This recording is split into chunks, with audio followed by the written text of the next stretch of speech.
أعوذ بالله من الشيطان الرجيم.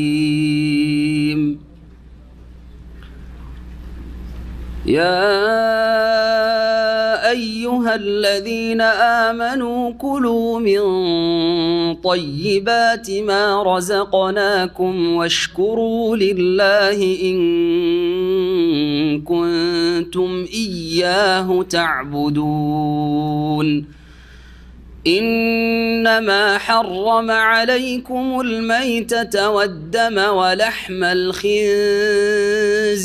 وما أهل به لغير الله، فمن اضطر غير باغ ولا عاد فلا إثم عليه، إن الله غفور رحيم. إن الذين يكتمون ما أنزل الله من الكتاب ويشترون به ثمنا قليلا أولئك ما يأكلون في بطونهم إلا النار ولا يكلمهم الله يوم القيامة ولا يزكيهم ولهم عذاب أليم. أولئك الذين اشتروا الضلالة بالهدى والعذاب بالمغفرة، فما أصبرهم على النار، ذلك بأن الله نزل الكتاب بالحق وإن الذين اختلفوا في الكتاب لفي شقاق بعيد.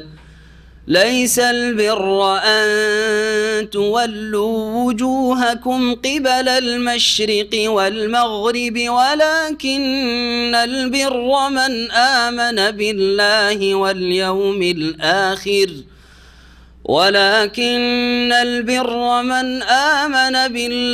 واليوم الآخر والملائكة والكتاب والنبيين وآتى المال على حبه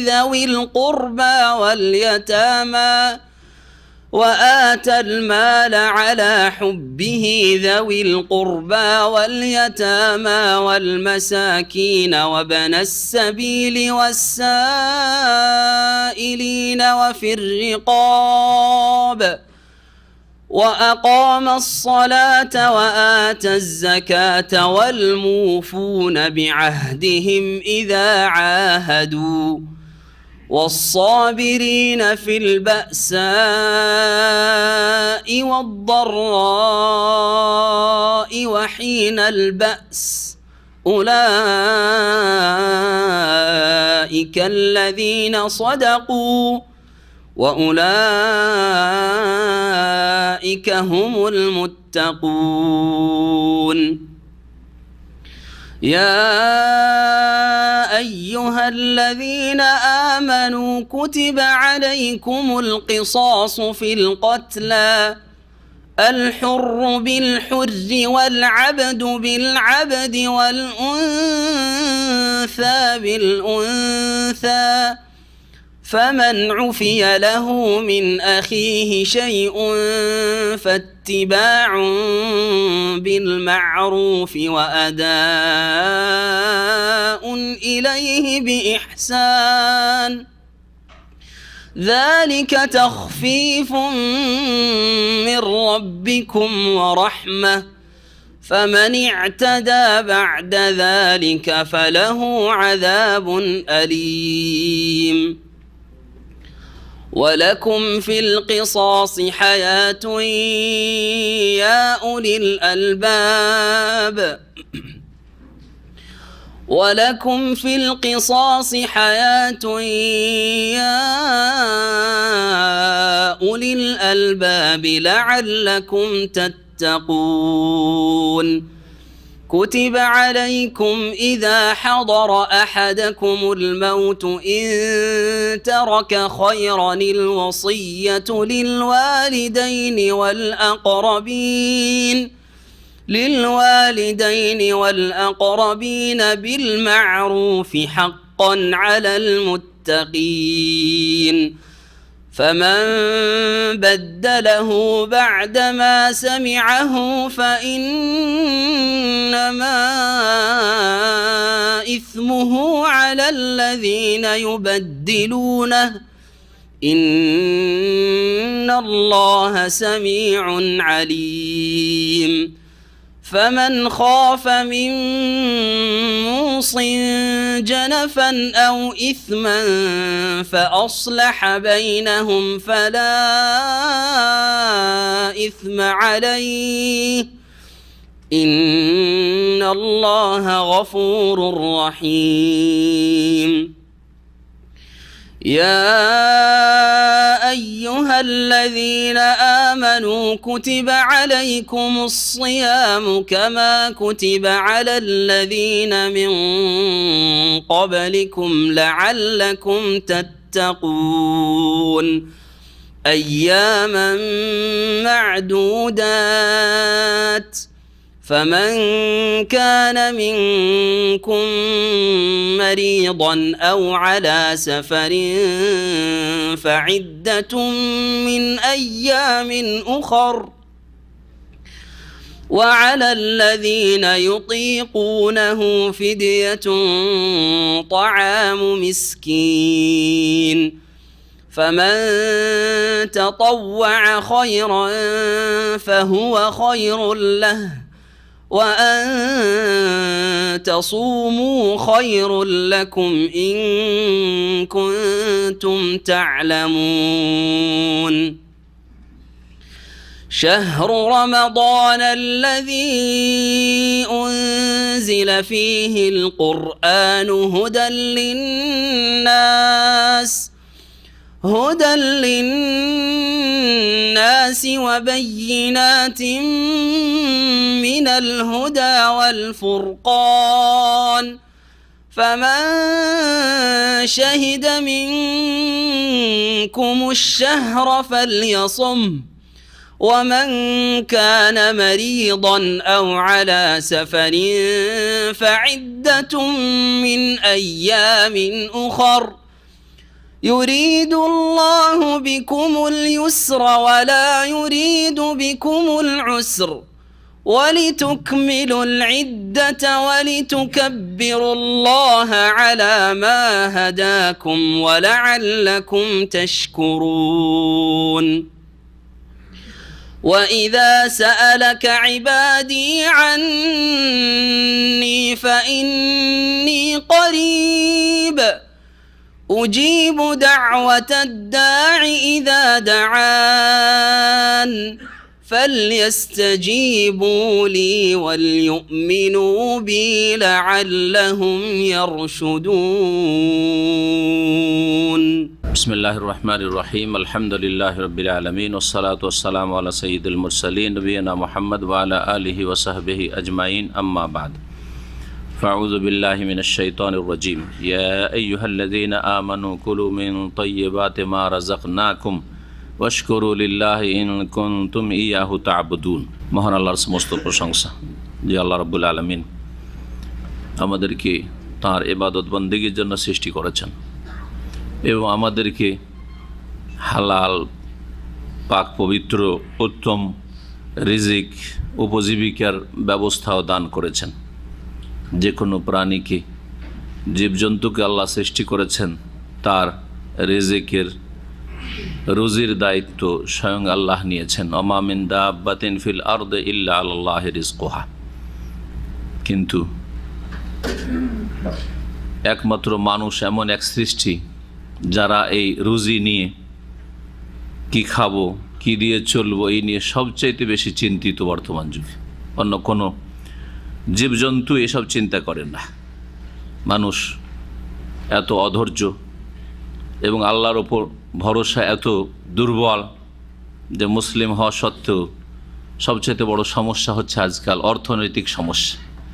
কি খাবো, কি দিয়ে চলবো, এই চিন্তা অসংখ্য প্রাণী রয়েছে, রব্বুল আলমিনের কেউ করে না।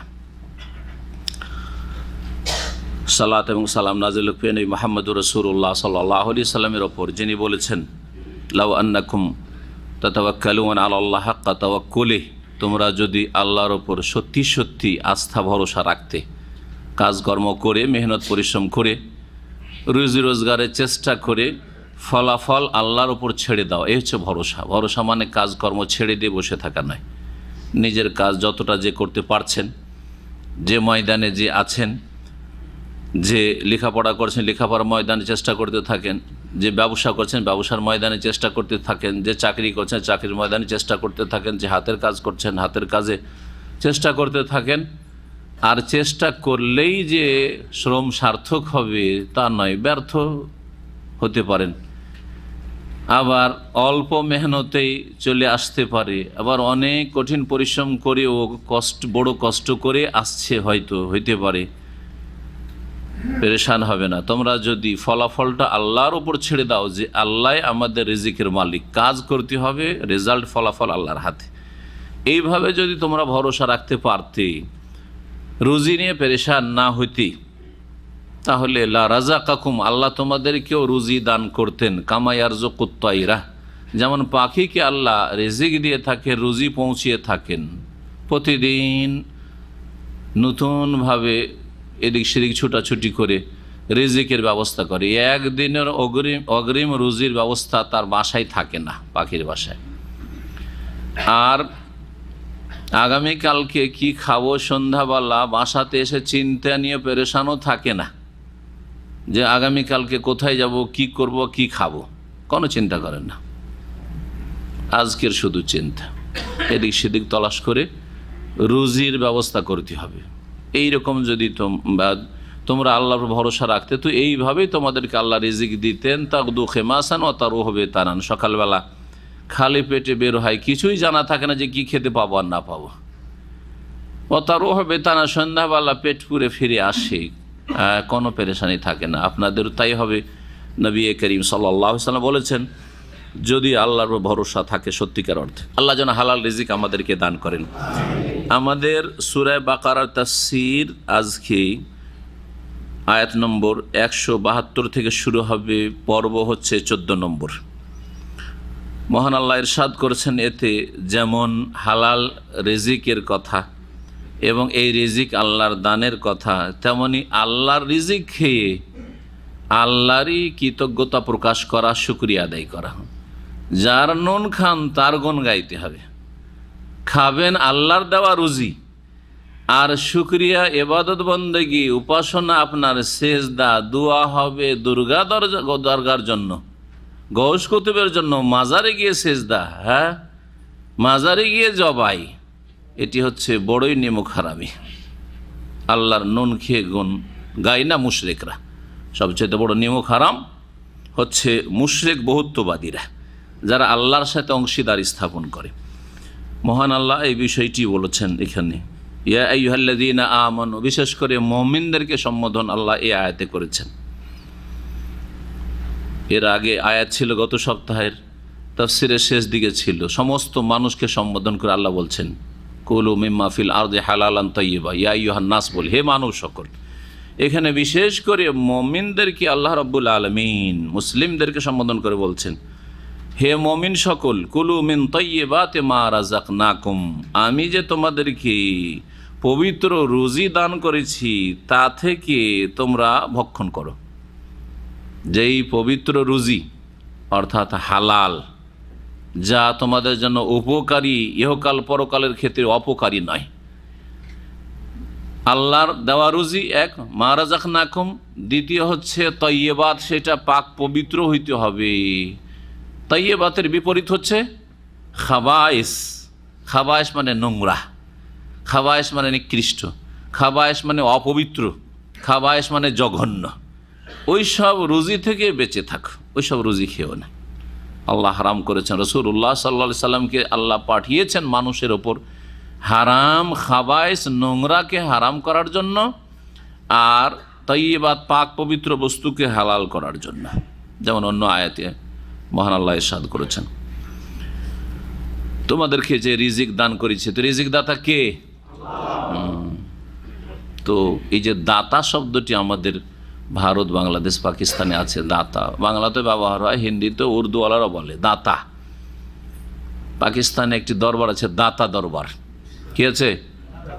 দাতা দরবার। তার মানে এই দরবারে অর্থাৎ ওই মাজারে গেলে পাওয়া যায়, দান পাওয়া যায়। আর দাতাকে আল্লাহ নয় তাদের দাতা, তাদের দাতা হচ্ছে ওই মাজারে যে মারা গেছে তারপরে তাকে দাফন করা হয়েছে, এরা মরেও মরেন না, দিতেই আছে, দিতে আছে।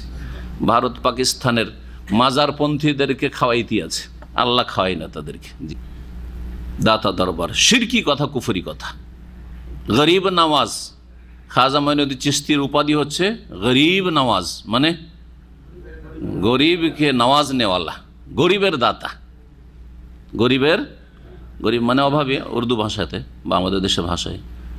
যারা অভাবীকে অভাবীর দাতা, অভাবীকে দানকারী কে? একমাত্র আল্লাহ। এটা হচ্ছে ইসলাম। আর খাজা মঈনুদ্দিন চিশতি যদি গরিবের দাতা হয়, গরিব নওয়াজ হয়, তো এটা হচ্ছে বড় শিরক, শিরকে আকবার, ইসলাম থেকে খারিজ করে দেবে। গৌসুল আজম মানে মহান উদ্ধারকারী। গৌসে আজমকে মহান উদ্ধারকারী ইমাম শেখুল ইসলাম ইবনে তাইমিয়া রাহিমাহুল্লাহ বলছেন যে এই গৌসুল আজম তো দূরের কথা, শুধু গৌস বলা বা গিয়াস বলা একমাত্র আল্লাহর জন্য প্রযোজ্য। আল্লাহ ছাড়া কেউ অসহায় অবস্থায় উদ্ধারকারী নেই। গৌস মানে অসহায় অবস্থায়, নিরুপায় অবস্থায় যিনি উদ্ধার করেন, তিনি কে? একমাত্র আল্লাহ। সুতরাং গৌসে আজম মহান উদ্ধারকারী তো বাদ দেন, উদ্ধারকারী গৌস আর গিয়াস এই কথা। ইয়া গিয়াস আল মুস্তাগিসিন, পীরকে, নবীকে, ওলিকে কাউকে বলা, এটা হচ্ছে বড় শিরক। এগুলো আমাদেরকে সুফিবাদে শিখিয়েছে, পীরতন্ত্রে শিখিয়েছে, পীর মুরিদের ধর্মতে শিখিয়েছে। এগুলো কোরআন হাদিসে শিখায়নি, ওহিতে শিখায় নাই। জি, এই শিরকি ভাষাগুলি। আব্দুল কাদের জিলানীকে গৌসে আজম বলা, আর বড় বড় যারা এইরকম যাদের কবরে সেজদা হচ্ছে সেগুলি হচ্ছে সব গৌস আর গিয়াস বা গরিব নওয়াজ বা দাতা, ইত্যাদি ইত্যাদি। এসব হচ্ছে শিরকি ভাষা। বলছেন আল্লাহ রাব্বুল আলামিন মা রাযাকনাকুম, কে রিজিক দিয়ে থাকেন? আল্লাহ। জি, তো রিজিক তাইয়্যিবাত খেতে হবে, তাইয়্যিবাত, যা দুনিয়া আখিরাতের কোনো ক্ষতি করে না। দুনিয়ার ক্ষতি হচ্ছে স্বাস্থ্যের ক্ষতি, টাকা পয়সার অপচয়, পরিবেশের ক্ষতি, সমাজের ক্ষতি, আপনার স্ত্রী ছেলে মেয়েদের ক্ষতি, দিনের ক্ষতি, ইমানের ক্ষতি। আখিরাতের ক্ষতি হচ্ছে যে জাহান্নামের কাছে নিয়ে যাবে, জান্নাত থেকে দূরে করে দিবে। এগুলি হচ্ছে আখিরাতের ক্ষতি। আযাবের সম্মুখীন করবে, আল্লাহর নিয়ামত থেকে বঞ্চিত রাখবে, এগুলি হচ্ছে আখিরাতের ক্ষতি। সেগুলি হচ্ছে খাবায়েস। আর যেগুলোতে ইহকাল পরকালে লাভ আছে, খেলে দুনিয়ার কোনো ক্ষতি নেই তেমন বড় ধরনের, আর আখিরাতের কোনো ক্ষতি নেই, সেগুলি হচ্ছে তাইয়্যিবাত। সুতরাং ধূমপান এই অর্থে তাইয়্যিবাতের মধ্যে কার না খাবায়েসের? খাবায়েস। যে পান করে তার ক্ষতি করে, তার স্ত্রীর ক্ষতি করে, তার ছেলে মেয়েদের কচি কাচাদের ক্ষতি করে, টাকা পয়সার অপচয়, শয়তানের ভাই বানায় তাকে। আর তারপরে তার শরীর থেকে আর কাপড় থেকে আর মুখ থেকে এত গন্ধ ছড়ায় যে ফেরেশতা পানাহ চায়। ফেরেশতারা কি চায়? পানাহ চায় যে আল্লাহ এর থেকে, এর অনিষ্ট থেকে, এর এই নোংরা গন্ধ থেকে রক্ষা করো। আর ভালো মুমিন মানুষ যাদের দোয়া কবুল হওয়ার আশা আছে, তারাও তাদের থেকে পানাহ চায় যে এর পাশে নামাজ পড়া থেকে আল্লাহ রক্ষা করো, এর পাশে বসা থেকে রক্ষা করো। তার পাশে কেউ রুচির সাথে বসতে চায় না, রুচিকর মানুষরা। যাদের প্রকৃতি বিকৃত হয়ে গেছে, ওর মতো নোংরা বা ওর চাইতে বেশি নোংরা হয়ে গেছে, ওদের ব্যাপার না। বা দুনিয়ার পার্থিব স্বার্থে চলো অসুবিধা নাই, তোর গন্ধ হইলেও অসুবিধা নেই, তোর কাছে আমার স্বার্থ আছে, সেই জন্য তাদের কাছে বসে থাকে। জি হ্যাঁ। অথবা বন্ধুত্ব এমন স্থাপন করেছে যে তার দুনিয়ার খাতিরে বন্ধুত্ব, ভালোবাসা হয়ে গেছে, যার ফলে এসব অসৎ লোককে ছাড়তে পারেন না। সুতরাং মদপানকারী আর এরকমই ধূমপানকারীদের সাথে তাদের বন্ধুত্ব, তাদের আত্মীয়তা, তাদের চলাফেরা, তাদের উঠা বসা। তো এরা হচ্ছে খবিস, আর এরা যা খায় তারা খাবায়েস ব্যবহার করে থাকে। এগুলি হারাম, আর খাবায়েসকে হারাম করা হয়েছে। সুতরাং ধূমপান, জর্দা, তামাক এগুলি হচ্ছে খাবায়েস, নোংরা, আর এগুলি হচ্ছে হারাম। এর উপর বিস্তারিত আমার আলোচনা আছে। মাকরু বলবেন না। আর বিদাতি মোল্লাদের গুমরাহিতে বিশ্বাসী হবেন না, কারণ আকিদা তো গুমরাহ করেছে, রুজি তো গুমরাহ করে দিয়েছে, রুজি তো গুমরাহ করেছে, হারাম খাওয়াচ্ছে মাকরু বলে। মাকরু মানে অসুবিধা নেই, খাও। আপনার মা জর্দা দেওয়া পান খাচ্ছে, আপনার বাপ খাচ্ছে, আপনি হাট বাজার থেকে এনে দিচ্ছেন, আপনিও গুনাহতে শরীক হচ্ছেন। জি হ্যাঁ, এই শুধু বিদাতি মোল্লাদের গুমরাহির কারণে। খবরদার, এই মাকরু ফতোয়া নেবেন না। হয় হালাল তৈয়বাত, আর না হয় হারাম খাবায়েস মধ্যে। খেয়ে দিয়ে কি করতে হবে? ওয়াশকুরুলিল্লাহ, বলছে আল্লাহর শুকরিয়া আদায় করো। কার শুকরিয়া আদায় করো? যিনি খাওয়াচ্ছেন।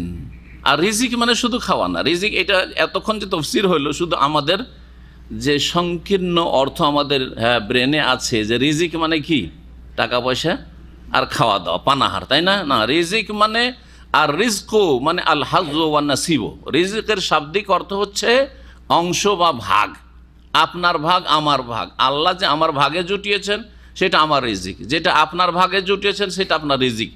এটা আপনার জীবনের প্রত্যেকটি আল্লাহর দেওয়া নিয়ামত, আবার সবই আল্লাহর দেওয়া নিয়ামত, সবকে শামিল। সুতরাং আপনার হায়াত হচ্ছে আপনার রিজিক, আপনার সুস্থতা হচ্ছে আপনার রিজিক, আপনার সৌন্দর্য হচ্ছে আপনার রিজিক, আপনার যৌবন হচ্ছে আপনার রিজিক, আপনার পানাহারের বস্তু বা ধন সম্পদ হচ্ছে আপনার রিজিক, আপনার স্ত্রী ছেলে মেয়ে আপনার রিজিক, আপনার ভাগে আল্লাহ জুটিয়েছে, আপনার গাড়ি বাড়ি এটা আপনার রিজিক। এইভাবে যা কিছু আপনার কাছে রয়েছে তাই হচ্ছে, যা আপনি ভোগ করছে তা হচ্ছে আপনার অংশ, আপনার রিজিক। জি হ্যাঁ, রিজিক আল্লাহর পক্ষ থেকে, আল্লাহ রিজিকের দায়িত্ব নিয়েছেন, এবং আল্লাহর পক্ষ থেকে রিজিকের চূড়ান্ত ফয়সালা করা আছে, কম বেশি হবে না। শুধু খাওয়া দাওয়া পানাহারকে শামিল না, আপনার সুস্থতাকে শামিল, আপনার হায়াত একটু কম বেশি কেউ করাইতে পারবে না। আপনার সুখ দুঃখ এটাও আপনার রিজিক, সব কিছু রিজিক। আল্লাহ যেন আমাদের রিজিকে বরকত দান করেন। সার্বিক দোয়া কিন্তু এটা কিসের দোয়া? শুধু রিজিক মানে টাকাতে বরকত দান করেন এটা নয়। ভোগের সামগ্রী যা আপনি, যার মুখাপেক্ষী আপনি, সে আপনার এ মাথা থেকে পা পর্যন্ত হোক, অথবা আপনার পকেটে যা আছে, আপনার ঘরে যা আছে তাই হোক, অথবা আপনার ছেলেমেয়েরা হোক, সব শামিল, সব শামিল। সুতরাং আল্লাহ বারিক লানা ফি রিজকিনা, আল্লাহ মারজুকনা মানে সব কিছুই শামিল। অত্যন্ত ব্যাপক অর্থ এই রিজিকের। তো যেই পাক পবিত্র রিজিক দান করেছি তা থেকে তোমরা ভক্ষণ করো। খাওয়া দাওয়ার বস্তু, পানাহার বস্তু হলে সেগুলি খাও আর পানাহার করো। আর যদি ভোগের সামগ্রী হয় সেগুলি তাইয়্যিবাত, পাক পবিত্রগুলি তুমি ভোগ করো। কাপড় চোপড়ের ক্ষেত্রে পোশাক তাইয়্যিবাত ব্যবহার করো। সুতরাং হারাম পয়সার কাপড় পরিধান করবেন না, ছেলে মেয়েদের জন্য হারাম রোজগার করবেন না, ছেলে মেয়েদেরকে দিয়ে হারাম উপার্জন করাবেন না, ইত্যাদি। ওয়াশকুরুলিল্লাহ, এবং আল্লাহর এই রিজিক ভোগ করে আল্লাহরই শুকরিয়া আদায় করো। শুকরিয়া আদায় সম্পর্কে মনে রাখবেন, আমার বিস্তারিত আলোচনা একাধিক আছে। নিয়ামতের শুকরিয়া বলে একটি আছে, তাতে বলেছি যে শুকর মানুষের অন্তর থেকে প্রথম হইতে হবে, কলব দিয়ে, হৃদয় দিয়ে শুকরিয়া আদায়। আল্লাহর নিয়ামত, আল্লাহর দান, এটা যেন আপনার সূক্ষ্ম অনুভূতি সব সময় থাকে। সব সময় যদি আপনার মগজে বসে থাকে যে যা কিছু আছে আমার কাছে কার? আল্লাহর দান, আল্লাহ না দিলে আমার কোনো ক্ষমতা ছিল না, যতই বড় হয়ে যায় না কেন, তাহলে আপনার মতো ইমানদার কেউ হইতে পারবে না। যত আপনার এই অনুভূতিটা শক্তিশালী থাকবে আর সূক্ষ্ম থাকবে, এহসাস অনুভূতিটা মজবুত হইতে হবে। কলব থেকে শুকরিয়া আদায়, শ্রদ্ধাশীল হওয়া যে নিয়ামত আল্লাহর দান। আল্লাহ না দিলে আমার এলেম হচ্ছে আল্লাহর বড় রিজিক। জি হ্যাঁ, যেটা বলা হয়নি, কাউকে যে আল্লাহ এলেম দিয়েছেন কোনো সাবজেক্টের হোক না, সেটাই তার রিজিক। জি, তো আল্লাহ রাব্বুল আলামিনের এই নিয়ামতের শুকরিয়া প্রথম অন্তর দিয়ে করতে হবে, আর তারপরে জবানে শুকরিয়া আদায় করতে হবে কথার দ্বারা। যেই শুকরিয়াটা আমাদের দেশের মানুষরা বুঝে শুধু, আমি আল্লাহ শুকরিয়া আদায় করছি, মানে মুখে যদি বলে আলহামদুলিল্লাহ, বা যদি বলে যে আল্লাহ শুকরিয়া, তাহলে এইটাই শুধু শুকরিয়া না, এটা মৌখিক শুকরিয়া। তার আগে আন্তরিক শুকরিয়া লাগবে, হৃদয়ের শুকরিয়া লাগবে, না হলে মৌখিক শুকরিয়া কোনো কাজে আসবে না। যেমন অন্তরের বিশ্বাস যদি না থাকে, মুখে কালেমা পড়া কোনো কাজে আসবে না, ঠিক ওই রকমই। আর তারপরে তৃতীয় পর্ব হচ্ছে শুকরিয়ার, আপনার আমলের মাধ্যমে, কাজের মাধ্যমে শুকরিয়া আদায় করা, অর্থাৎ ভালো, ফরজ, অজেব, সুন্নাত, মুস্তাহাবগুলি করে আল্লাহ শুকরিয়া আদায় করা, আর হারাম নাজাইজ পাপের কথা কাজ থেকে বেঁচে থেকে শুকরিয়া আদায় করা।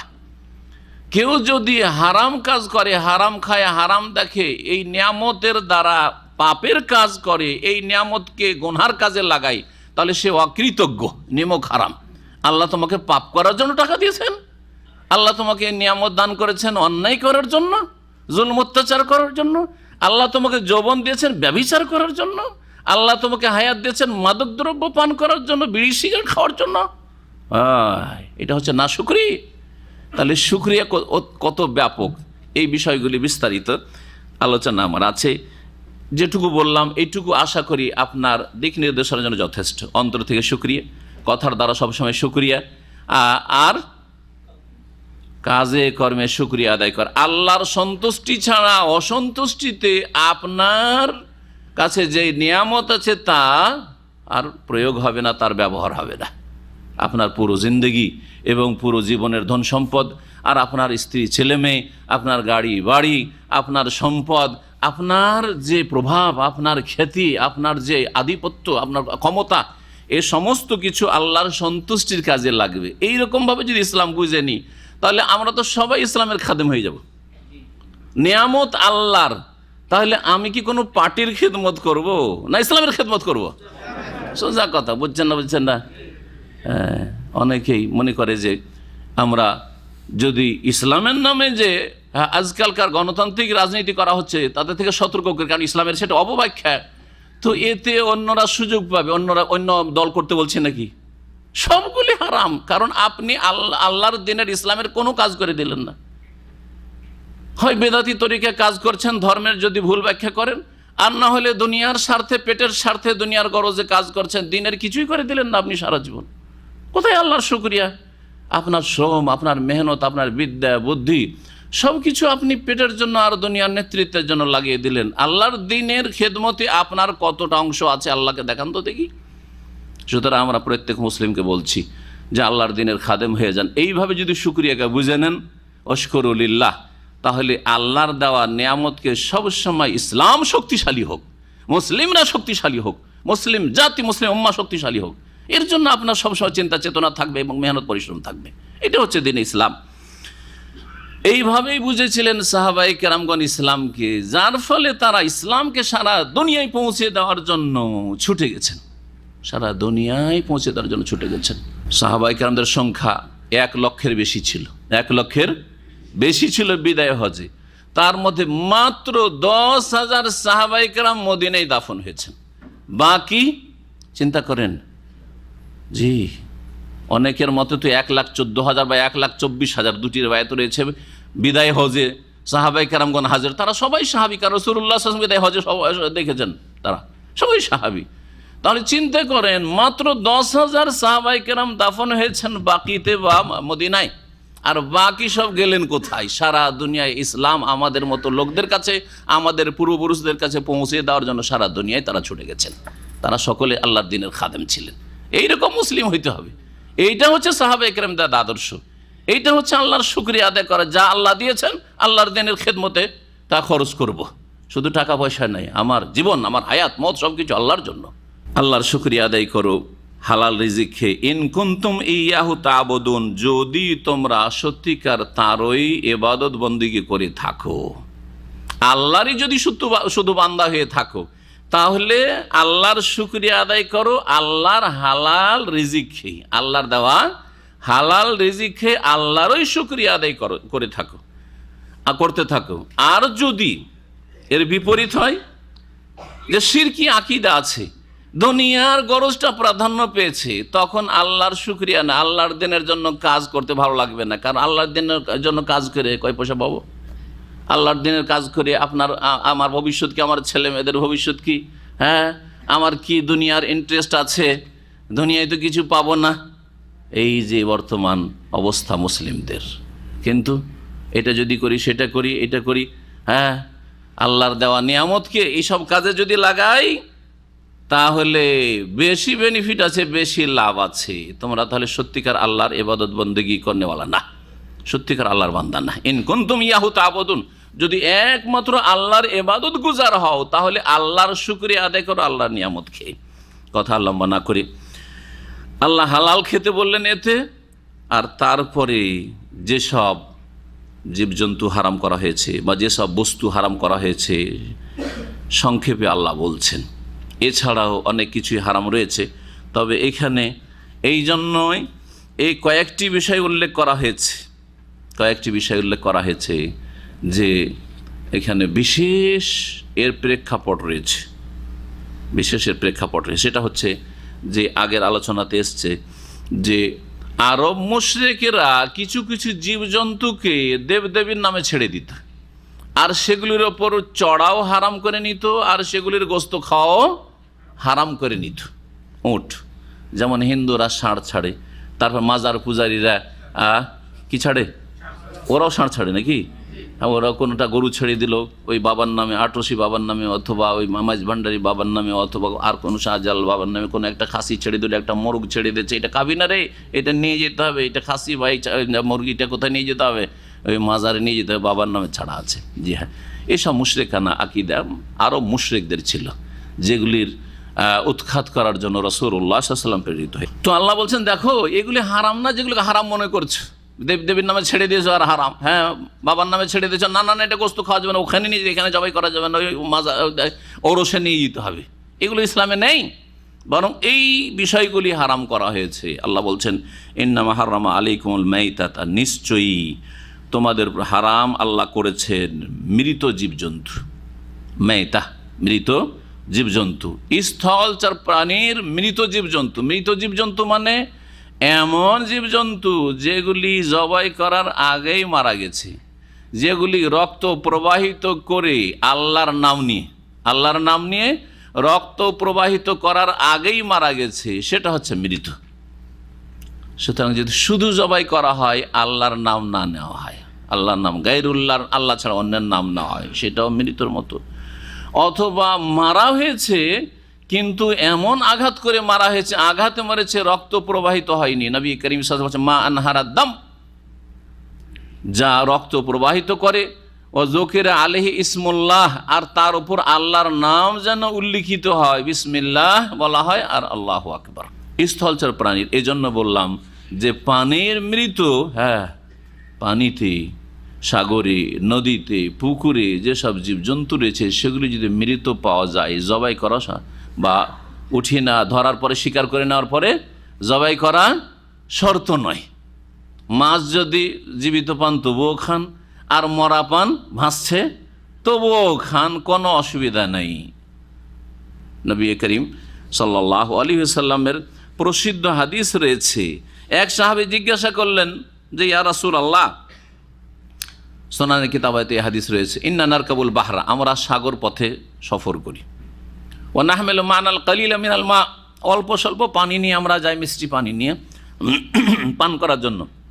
এই মিষ্টি পানি দিয়ে যা নিয়ে যায় উঠিয়ে নৌকোতে বা পানি পথে,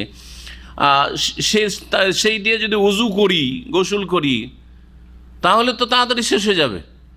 ফাইন তাওয়াদ্দানা বিহি আতাশনা, যদি তা দিয়ে উজু করি তাহলে তো তাড়াতাড়ি আমাদের পিপাসা লেগে যাবে, আর লোনা পানি খেতেও পারবো না। আফানা তাওয়াদ্দাউ মিন মাইল বাহরে, তাহলে কি সাগরের পানি দিয়ে, লোনা পানি দিয়ে আমরা উজু করতে পারবো? নবী করিম সাল্লাল্লাহু আলাইহি ওয়াসাল্লামকে সাহাবীরা জিজ্ঞেস করলেন। উত্তরে দুটি কথা, প্রশ্ন একটি ছিল, উত্তর দিয়েছেন দুটো বিষয়ের, কারণ এটারও প্রয়োজন পড়তে পারে। এখন জিজ্ঞেস করছে না, সাগরে যাওয়ার পরে দরকার পড়বে, তখন কোথায় মোবাইল পাবে, কোথায় টেলিফোন পাবে, কোথায় ওয়্যারলেস পাবে, হ্যাঁ মুশকিলে পড়ে যাবে, সাহাবীদের দরকার হবে। নবী সাল্লাল্লাহু আলাইহি ওয়াসাল্লাম উত্তর কি বলেছিলেন, হুয়া তাহুরু মাউহু ওয়াল হিল্লু মাইতাতুহু, সাগরের বা সমুদ্রের পানি হচ্ছে তহুর, পাক পবিত্র, তহুর পাক পবিত্র, যা পাক করেও, ওয়াল হিল্লু মাইতাতুহু, আর সেখানকার মৃত জীবজন্তু হচ্ছে আল হিল্লু মানে আল হালাল, হালাল। তাহলে পানিতে জীবজন্তু, মাছেই শুধু সেই সীমিত নয়, যে কোনো জীবজন্তু আপনার রুচি হলে খান আর না খান, পানিতেই থাকবে। হ্যাঁ উভয়চর নয়, আবার কিছু জীবজন্তু আছে কি উভয়চর প্রাণী, পানিতেও থাকতে পারে আর শুকনোতে উঠিয়ে দেন, দিব্যি চলাফেরা করতে পারবে, বেঁচে থাকতে পারবে, তাহলে চলবে না, তখন জবাই শর্ত রয়েছে। তাহলে জীবজন্তু হচ্ছে তিন প্রকারের, হ্যাঁ, স্থলচর প্রাণী, উভয়চর প্রাণী আর জলচর প্রাণী। আপনাদের জানা আছে, হ্যাঁ, বিজ্ঞান পড়েছেন, মাশাআল্লাহ। হুকুম, এখন শরীয়তি হুকুম জানতে হবে। নবী করিম সাল্লাল্লাহু আলাইহি ওয়াসাল্লাম মৃত খাওয়া হালাল করেছেন, জবাই শর্ত নেই। জি, পক্ষান্তরে স্থলচর প্রাণী বা উভয়চর প্রাণী যদি হয় তাহলে কি করতে হবে? মরে যায় তাহলে খাওয়া যাবে না, জবাই করতে হবে। জবাই যদি না হয় শরীয়ত সম্মত, তাহলে তা হচ্ছে মৃত, আঘাত দিয়ে মারা, যাতে রক্ত প্রবাহিত, আঘাত খেয়ে মরেছে, যে কোনো আঘাত দিয়েছে, লাঠির আঘাতে হোক, আর পাথরের আঘাতে রক্ত প্রবাহিত হয়নি, পাথরের ভারী পাথরের আঘাতে হোক, বা ওপর থেকে পাহাড় থেকে পড়ে বা ছাদ থেকে পড়ে মারা গেছে কোনো কিছু, একটা ছাগল ইত্যাদি, তাহলে সেটা হ্যাঁ হালাল নয়, মৃত। সেটা যদি জবাই করে নিতে পারেন মরার আগে, তাহলে তো সেটা জবাই করা হয়ে গেল। অদ্দাম, আর রক্তকে আল্লাহ হারাম করেছেন। রক্তকে কি করেছেন? হারাম করেছেন। রক্ত দুই রকম, একটা হচ্ছে দামে মাসফু আর দামে গায়ের মাসফু। মাসফু মানে যেই রক্তটা জবাই করার সাথে বা আহত হওয়ার সাথে বইতে লাগে, বয়ে গেল, যেটা প্রবাহিত রক্ত, সেটা হারাম। রক্ত তাজা তাজা রক্ত অথবা জমে গেছে আর কেউ খাচ্ছে, এটা হচ্ছে হারাম, ঠিক না?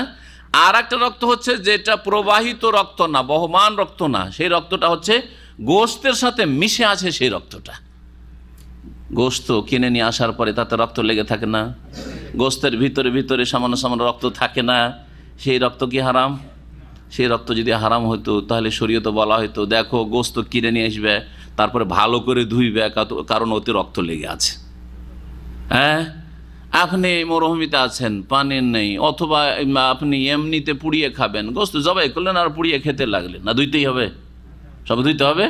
যতটা রক্ত বয়ে গেল ওইটা হারাম, জবাই করার সাথে বয়ে গেল সেটা হচ্ছে হারাম। আর যেই রক্তগুলি গোশতে লেগে আছে সেগুলি হচ্ছে হালাল। বিনা ধোয়াতে আপনি পুড়িয়ে খান, বিনা ধোয়াতে আপনি রান্না করে খান, আপনার রুচি হইলো। আর যদি মনে আমাদের দেশের মানুষরা ধুয়ে পাক শাক করেন, অসুবিধা নেই, কিন্তু সেটা হারাম নয়, সেটা হারাম নয়। জি, আর এই বিষয়ে সকলে একমত, এটা ভাবিয়েন না যেহেতু এটা আমাদের হানাফি মজহাব নয়, কারণ যারা মজহাবের গোড়া তারা ভাবছে আরে শাইখ হয়তো আমাদের মজহাবেরই সারলো হয়তো। না, হানাফি মজহাবও এই রক্তের দুই ভাগ আছে, আর শাফি মজহাব, মালিকি, হাম্বলি মজহাব আছে। জি, এটাই হচ্ছে কোরআন হাদিসের কথা।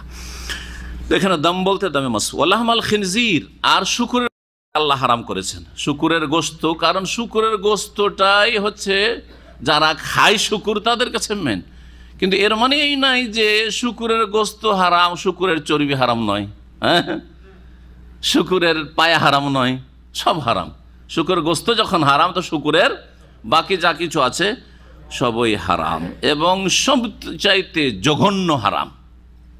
এই জন্য বিশেষভাবে আল্লাহ শুকুরের কথা উল্লেখ করেছেন, কুকুরের কথা নবী করিম সাল্লাল্লাহু আলাইহি ওয়াসাল্লাম হাদিসে আছে, কোরআন কারীম আয়াতে নেই। দুটোতে পার্থক্য আছে, সেজন্য নাকি যে শুকুরটা হারাম, একবারে মোটেই খাওয়া যাবে না মুসলিমদের। আর কুকুর যদি পরিস্থিতি বাধ্য করে খান, অসুবিধা নেই নাকি? হ্যাঁ, হ্যাঁ, আপনারা না করে দিলেন। আর একজন বড় গুমরাহ স্কলার, কি বড় গুমরাহ স্কলার, সে বলছে যে কোরিয়ায় যদি ইসলামের দাওয়াত দিতে যাওয়ার পরে যেহেতু কোরিয়ান জাতিরা কুকুরের আসক্ত, কুকুরের গোশতের পাগল, তারা, কথা বোঝা গেছে? কোরিয়ার নন মুসলিমকে ইসলামের দাওয়াত দিবেন, সুতরাং তাদেরকে গিয়ে বলিয়েন না ইসলামের দাওয়াত দিতে গিয়ে যে কুকুর হারাম তোমাদের জন্য, বলিয়েন না কুকুর গোশত খাচ্ছে, খাক, হ্যাঁ, মুসলমান বানান। এটা ইসলাম? এই ইসলামের নবী করিম সাল্লাল্লাহু আলাইহি ওয়াসাল্লাম ছেড়ে গেছেন সাহাবা কেরামদেরকে। আর কোরআন এবং হাদিসের বিধানে পার্থক্য আছে। তার যুক্তি কি, সংশয় কি? গুমরাহর খুব বড় ব্যক্তি, একবার দুনিয়ার মধ্যে আন্তর্জাতিক খ্যাতি সম্পন্ন, হ্যাঁ, একজন আরবিয়ান, জি, কাতারের বড় মুফতি থাকে, হ্যাঁ, মূল হচ্ছে আপনার, সে আসল হচ্ছে মিশরি। এতদূর চিনিয়ে দেওয়ার পর হয়তো অনেকে চিনে যাবেন, আর না চেনে তো থাক ওইখানে। জি হ্যাঁ, এইসব গুমরাহদের গুমরাহি থেকে আল্লাহ বাঁচিয়ে রাখে। জি, এদেরকে বড় চিন্তাবিদ মনে করা হয়। এদেরকে কি মনে করা হয়?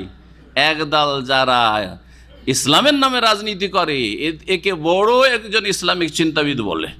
এই রকমের গুমরাহ যে কোরিয়ায় গেলে আপনারা কুকুরকে হ্যাঁ, হারাম বলবেন না ইসলামের খেদমত করলে, কারণ হ্যাঁ সেখানে ইসলামের দাওয়াত দিতে থাকেন। কারণ ওরা কুকুর যদি বলে যে কুকুর হারাম খাওয়া যাবে না, তো ওরা ইসলাম থেকে পিছিয়ে যাবে, এইভাবে শিখিয়েছেন নবী করিম সাল্লাল্লাহু আলাইহি ওয়াসাল্লাম। না, দিনের কথা বলতে হবে, কিন্তু আগে তাওহীদের দাওয়াত দিতে হবে, আর তারপরে তখন হালাল হারামের দাওয়াত দিতে হবে। 2-4 বছর পরে না, ইসলাম কবুল করার সাথে সাথে ধীরে ধীরে শিখাইতে হবে। জি হ্যাঁ, তো বলছিলাম যে কুকুরকে হাদিস দ্বারা হারাম করা হয়েছে। কোন বস্তু যদি কোরআন দ্বারা হারাম হয় সেটাও হারাম, আর হাদিস দ্বারা হারাম হয় সেটাও হারাম। এই বিষয়টি অনেকবার আপনাদেরকে বুঝিয়েছি। কোরআনে কারিমে রয়েছে যে একজন ব্যক্তি 2 বোনকে একই সময়ে সতীন বানিয়ে বিয়ে করে রাখতে পারবে না। ওয়ান তাজমাউ বাইনাল উখতাইন, কোরআনে আছে কিনা? সূরা নিসাতে 2 বোনকে জমা করা, একত্রিত করা হারাম আল্লাহ করেছেন।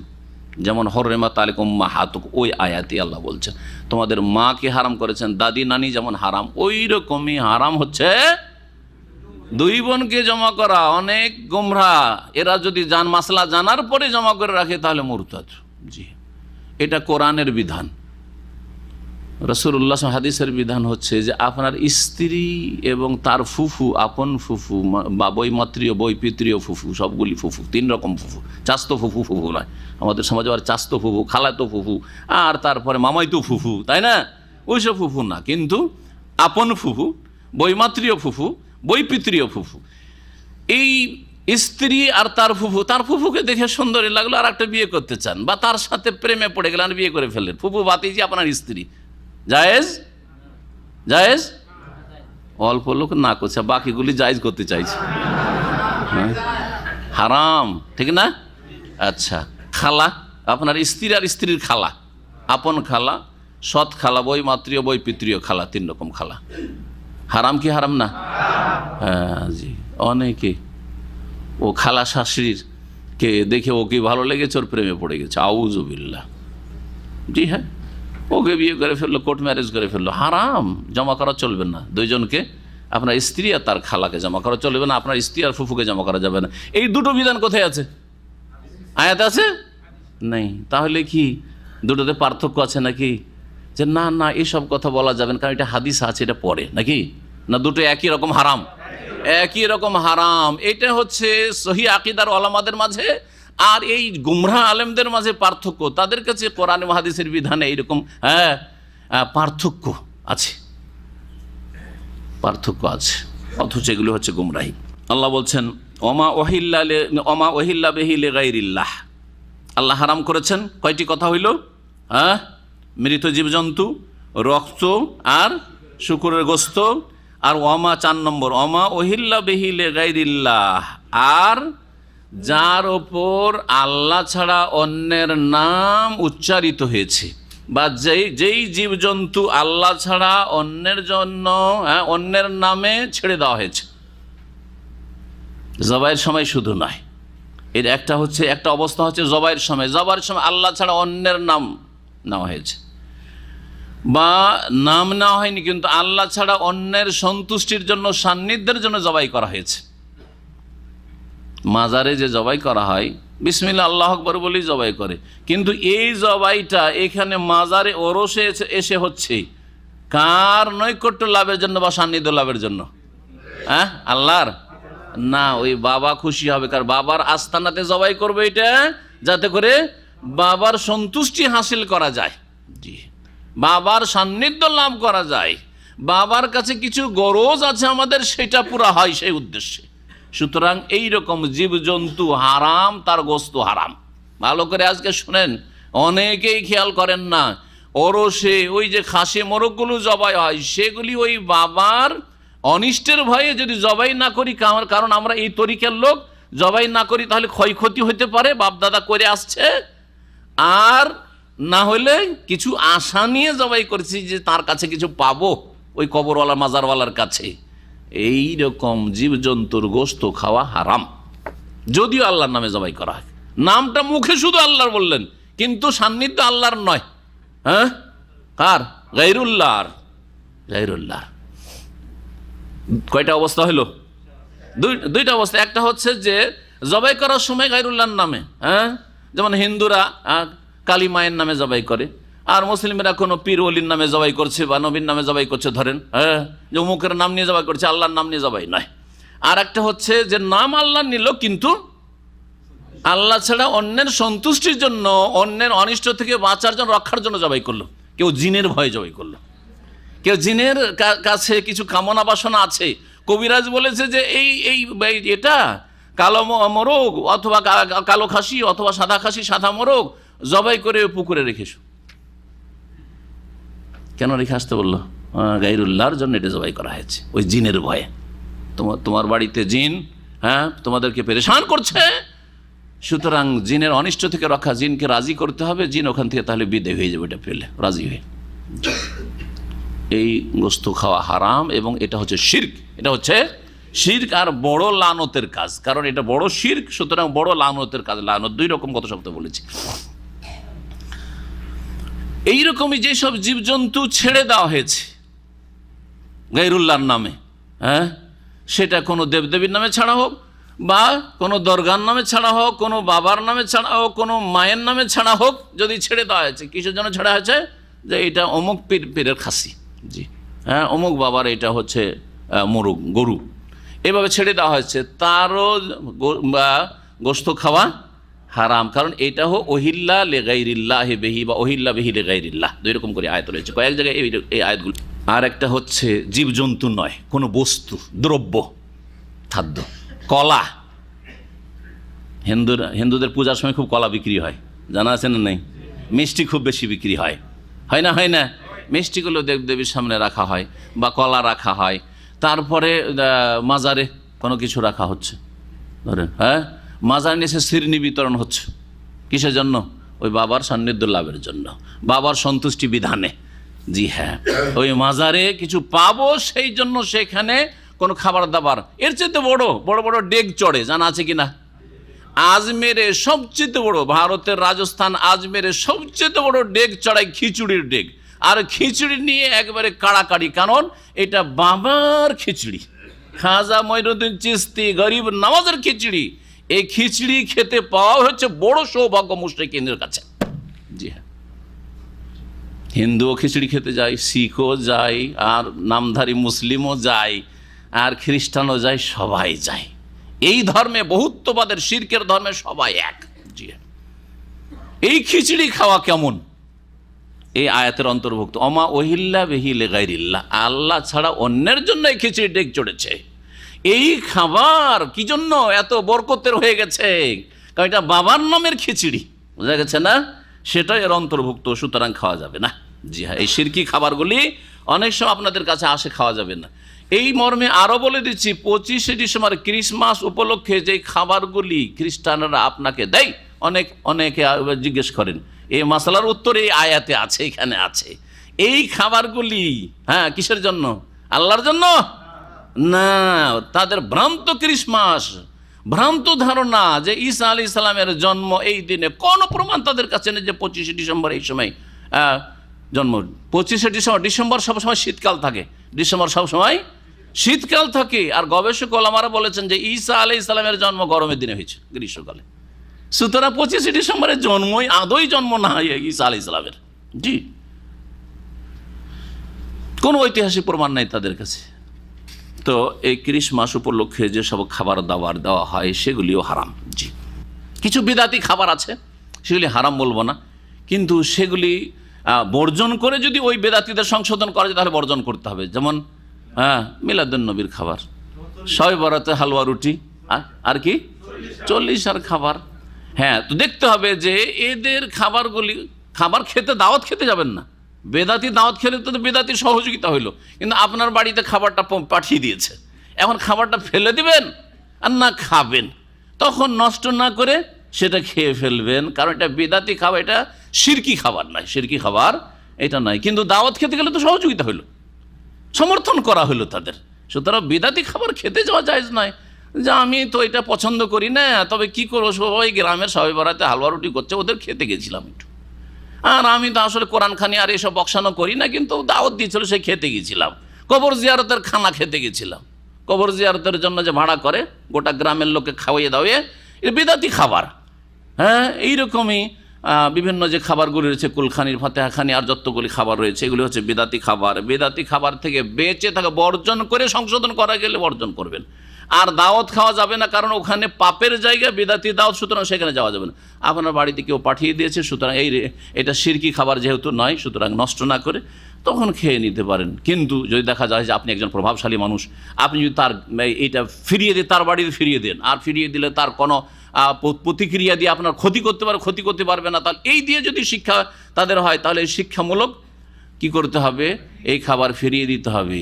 একজন প্রভাবশালী মানুষ যদি এই খাবার ফিরিয়ে দেয়, তাহলে ওর একটা ভালো প্রভাব পড়বে না, যে আগামীতে এই লোককে অসন্তুষ্ট করা যাবে না, আমাদের এই বেদাতি খাবারে অমুক অসন্তুষ্ট হয়েছেন, ঠিক না? নিরুপায় ব্যক্তি, যে কোনো সময় কোনো ব্যক্তি নিরুপায় হতে পারে। ফামানি তুররা, কিন্তু যদি কেউ নিরুপায় হয়ে যায়, এই খাবারগুলি না খেলে উপায় নেই, সামনে শুধু মৃত জীবজন্তু আছে, অথবা রক্ত আছে, অথবা শুকুরের গোস্ত আছে, অথবা এই শিরকি খাবার আছে, এসব আছে, আর কিছু নেই, না খেলে মরে যাবে, না পান করলে মরে যাবে, তো তার জন্য কি জায়েজ? আল্লাহ বলছেন জায়েজ, কিন্তু দুটো শর্ত আছে। গায়রা বাগিন ওয়ালা আদিন, যেই ব্যক্তি নিরুপায় হবে, কিন্তু সেই ব্যক্তি গায়রা বাগিন, সেই ব্যক্তি নাফরমান নয়, বিরুদ্ধাচরণকারী না, বাগি থেকে বাগায়াবগি, সেই ব্যক্তি জালেম নয়, বিরুদ্ধাচরণকারী নয়, নাফরমান নয়, ওয়ালা আদিন, আর সেই ব্যক্তি সীমা লঙ্ঘনকারী নয়, ফালা ইসমা আলাইহি, তার কোনো গুনাহ হবে না। এই দুটো শব্দের মধ্যে পার্থক্য আছে তাফসিরে। কি গায়রা বাগিন, সে জালেম নাফরমান নয়, মানে সেই ব্যক্তি ওই অবস্থায়, যেই অবস্থায় নিরুপায় হয়ে গেছে যে আমি আর অনাহারে মরছি, সেই সময় যেন সেই ব্যক্তি আল্লাহর নাফরমান না থাকে। অর্থাৎ কিছু উদাহরণ দিয়ে, একটি উদাহরণ, একজন লোক ডাকাতি করতে গেছে বা চুরি করতে গেছে, বা কোনো দেশে, সৌদি আরবের মতো ভালো দেশে তো পাপ করাটা অত সহজ নাই, তাই না? জেনা করা, মদ খাওয়া তো অত সহজ নাই, বড় আসামি হয়ে যেতে পারে, তাই না? তখন অন্য কোনো দেশে চলে গেল থাইল্যান্ডে, চলে গেল সিঙ্গাপুরে, চলে গেল আর কোনো দেশে, ওখানে গিয়ে এইরকম নিরুপায় হয়েছে, কিছু নেই, না খেয়ে মরে যাচ্ছে, পানি পাচ্ছে না, পিপাসায় মরে যাচ্ছে, আর সেখানে হারাম খেলে কিছু আছে, খেতে পারবে না? পারবে? ও গিয়েছে কিন্তু ব্যভিচার করার জন্য, মদ খাওয়ার জন্য, পাপ করার জন্য গেছে ওই দেশে, তাহলে পারবে না। সে হচ্ছে বাগী, সে হচ্ছে কি নাফরমান, জালেম, সে হচ্ছে অন্যায়কারী, সুতরাং তার জন্য ইসলাম বৈধ করে না যে ডাকাতি করতে গিয়ে, চুরি করতে গিয়ে এখন না খেয়ে মরছে, সেই জন্য শুকুরের গোস্ত বা শিরকি খাবার তার জন্য হালাল না হবে না।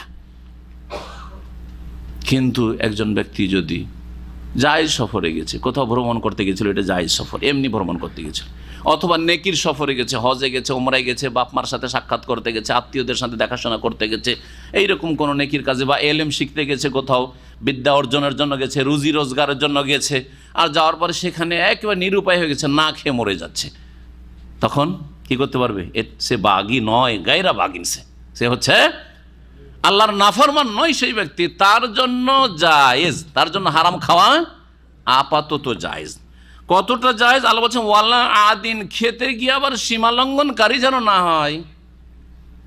যখন খাওয়ার সুযোগ পেয়েছে তখন খাওয়াটা দুই রকম, একটা হচ্ছে যান বাঁচানো খাওয়ার, নিরুপায় হয়ে গেছি, যান বাঁচাবার জন্য আমার 100 গ্রাম বা 150 গ্রাম খেলেই হয়ে যাবে, ঠিক না?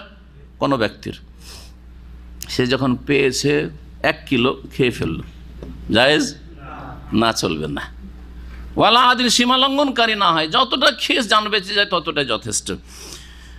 এটা হচ্ছে এমন তাফসীর যাতে ব্যাপকতা রয়েছে, এই মর্মে বিভিন্ন মতগুলি রয়েছে আরও, যেমন প্রখ্যাত তাবেঈ মুজাহিদ, ইমাম মুজাহিদ রাহিমাহুল্লাহ বলছেন ফামানি তুররা গায়রা বাগিন ওয়ালা আদিন, মানে কাতিয়ান লিসসাবিলে, সেই ব্যক্তি ডাকাত না, ছিনতাইকারী না, আও মুফারিকান লিল আইম্মাতে, এইরকমই বাগী হচ্ছে যেই ব্যক্তি খারেজি, দেশদ্রোহী, সেই সরকার বিরোধী কর্মকাণ্ডে জড়িত, সেই জন্য সে পলাতক অবস্থায় আছে, আর এমন খিদে লেগেছে পালাতে গিয়ে, বা সরকার দেশদ্রোহী বা সরকার বিরোধী কোনো কাজ করতে গিয়ে এই অবস্থা, এই পরিস্থিতি তার হয়েছে, তার জন্য না, সে হচ্ছে বাগী। আও খারেজান ফি মাসিয়াতিল্লাহ, অথবা আল্লাহর নাফরমানির জন্য বেরিয়েছে। যেমন বললাম যে কেউ পাপ করার জন্য, মদ খাওয়ার জন্য, জেনা করার জন্য কোনো দেশে গিয়েছে, যে কোনো পাপ হতে পারে, তো তার জন্য হালাল না। কার জন্য হালাল? যেই ব্যক্তি এসব পাপের জন্য যায়নি, ফালাহুর রুখসাত, তার জন্য ছাড় রয়েছে। ওমান খারাজা বা আগিয়ান, কেউ যদি সীমা লঙ্ঘন করে বেরোয়, আও আদিয়ান, সীমা লঙ্ঘন করে, অথবা জুলমের কাজে, অন্যায় কাজে, আফি মাসিয়াত, আল্লাহর নাফরমানির কাজে, ফালা রুখসাত আলাহু, তার কোনো ছাড় নেই। ওয়াইনি তার রাইলি, যদিও নিরুপায়ে, তার জন্য সবসময় হারাম এটা, কারণ আল্লাহ শর্ত লাগিয়ে দিয়েছেন যে জায়েজ সফর বা জায়েজ অবস্থায়, বৈধ অবস্থায় এই পরিস্থিতি যদি তৈরি হয় তার জন্য হালাল হবে। প্রখ্যাত সাহাবী মুফাসসির আব্দুল্লাহ বিন আব্বাস রাদিয়াল্লাহু তাআলা আনহুমা কি বলছেন শোনেন। বলছেন গায়রা বাগিন ওয়ালা আদিন, কালা গায়রা বাগিন ফিল মাইতাতি ওয়ালা আদিন ফি আকলিহি।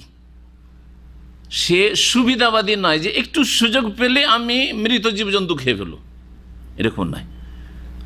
যেমন একটা সুন্দর খাসি আপনার বাড়িতে ছিল, খুব সুন্দর খাসি, 20-25 কিলো গোস্ত হইতো, নিজে লালন পালন করেছেন, আপনি বড় করেছেন, আর হঠাৎ করে মরে গেল। আরে এত সুন্দর খাসিটা ফেলে দেবো, মরে গেছে, খেয়ে নি, হ্যাঁ চলবে না। গায়রা বাগিন ফিল মাইতাতি, না, আপনি যে আগ্রহী যে এর গোস্তটা খেয়ে নি, এরকম নয়। ওয়ালা আদিন ফি আকলিহি, আর খেতে গিয়ে নিরুপায় অবস্থা খাচ্ছেন, কিন্তু সীমা লঙ্ঘনকারী না, যে বেশি পরিমাণ খাবেন না, যতটা খেয়ে জানটা বেঁচে যায় অতটাই। এই কথাগুলি বলেছেন। এছাড়াও বিভিন্ন উক্তিগুলি সাহাবায়ে কেরাম, তাবেঈনদের রয়েছে বিশেষ করে। তারপরে আসি আমরা, আল্লাহ বলছেন যে ফালা ইসমা আলাইহি, কোনো গুনাহ হবে না যদি এই নিরুপায় অবস্থায় কেউ এসব হারাম কিছু খায়। ইন্নাল্লাহ গফুর, নিশ্চয় আল্লাহ রাব্বুল বড় মার্জনাকারী আর পরম দয়ালু। তারপরে আল্লাহ রাব্বুল আলামিন আরেকটি বিষয় বর্ণনা করছে, সেটা হচ্ছে আল্লাহর বিধানকে লুকিয়ে রাখার শাস্তি। এর আগেও উল্লিখিত হয়েছে, এখানেও আর একটি বিষয় উল্লেখ করেছেন। বলছেন ইন্নাল্লাযীনা ইয়াকতুমুনা মা আনজালাল্লাহু মিনাল কিতাব, নিশ্চয়ই যারা আল্লাহর নাযিলকৃত কিতাবের বিধিবিধানকে গোপন করে, লুকিয়ে রাখে। আল্লাহ নাযিলকৃত কিতাবের বিধান, সেটা কোরআনে কারীমের কোনো বিধান হোক, যে কোনো মুসলিম বিদাতি আলেম সমাজ লুকিয়ে রাখছে। শুধু কিতাব মানে কোরআনের কথা নয়, হাদিসের সুন্নাহ মেলাইগুলি লুকিয়ে রাখছে। হাদিস জানা আছে, না না এটা আমল করার জন্য, এটা তোমাদের জন্য না, এটা হচ্ছে শাফি মযহাবের জন্য, এটা তোমাদের জন্য, এটা হচ্ছে মালিকি মযহাবের জন্য, এটা তোমাদের জন্য, এটা সৌদি আরবে চলছে, ওটা হাম্বলি মযহাব, এটা আমাদের না। অথচ সহিহ বুখারীর হাদিস, সহিহ মুসলিমের হাদিস, আর মানসুখও না, জয়ীফও না, আর সেই হাদিসটা মারজুও না, শাযও না, সব দিক থেকে সহিহ। আর তার উপর আমলের কোনো বাধা যেগুলি হয়, সেই বাধাগুলো কিছুই নেই।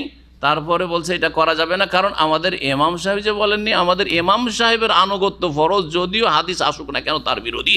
হাদিস ছেড়ে দাও, ইমামের কথা ছাড়িও না, এটা হচ্ছে হারাম কাজ। হাদিস জানা নেই বলে ইমাম বড় একজন আলেমের ফতোয়ার আমল করলেন, আর হাদিস বিরোধী হয়ে গেল, সেটা আলাদা কথা। যেমন আইম্মা কেরামদের এরকম হয়েছে, ইমাম সাহেবের কাছে হয়তো এই মর্মে হাদিসটা পৌঁছেনি, তখন তিনি যতটা তার কাছে পৌঁছেছে সেই অনুযায়ী ফতোয়া দিয়েছেন, এইটাই হয়েছে।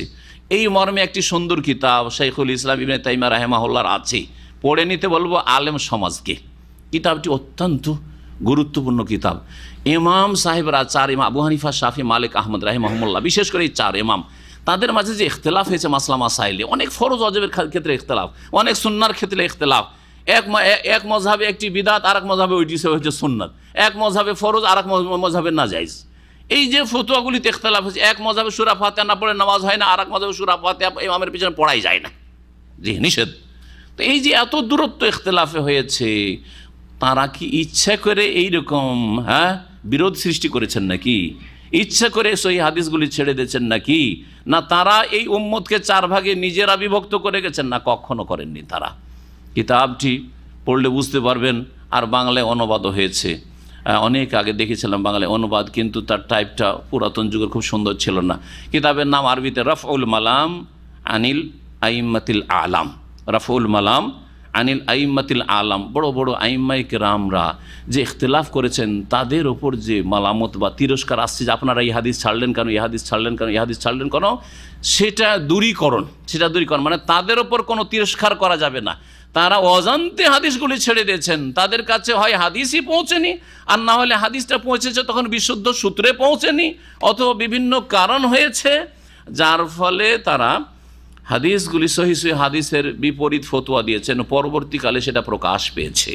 জি হ্যাঁ, সুতরাং আপনার জন্য ফরজ হচ্ছে আর আপনার আলেম সমাজের জন্য ফরজ হচ্ছে কোরআন এবং হাদিসের দিকে ডাক দেওয়া, মজহাবের দিকে ডাক দেওয়া নয়। আমার জন্য আপনার জন্য ফরজ হচ্ছে কোরআন সুন্নাহকে আঁকড়ে ধরা, কোনো তরিকাকে আঁকড়ে ধরা নয়, কোনো মজহাবকে মসলাককে আঁকড়ে ধরা নয়। আল্লাহ যেন বুঝার তৌফিক দান করেন। কিয়ামতের দিন আল্লাহ জিজ্ঞাসা করবেন যে নবী সাল্লাল্লাহু আলাইহি ওয়াসাল্লাম কয়টা জিনিস ছেড়েছিলেন? 4টা মজহাব ছেড়ে গেছিলেন। হ্যাঁ, নবী সাল্লাল্লাহু আলাইহি ওয়াসাল্লাম বলেছেন 4টা মজহাব ছেড়ে যাচ্ছি, যে কেউ একটা ধরে নেবে, হ্যাঁ, সেই ব্যক্তি কখনো পথভ্রষ্ট হবে না। এই কথা বলেছেন? বলেছেন তারাকতু ফিকুম আমরাইন, দুটো ছেড়ে যাচ্ছে।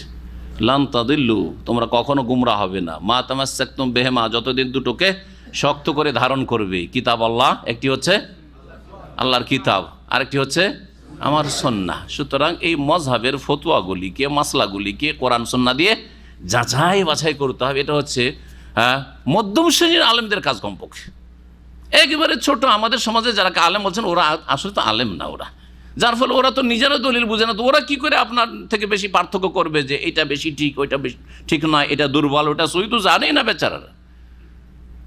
সুতরাং আপনাদেরকে সাহায্য নিতে হবে ভালো আলেমগুলির মাধ্যমেই, তাদের কাছ থেকে যারা কোরআন সুন্নাহকে তুলনামূলক লেখাপড়া করে, চর্চা করে, তারপরে আপনাকে দলিলের দিকে নিয়ে যায়, আপনাকে গোঁড়ামির দিকে নিয়ে যায়।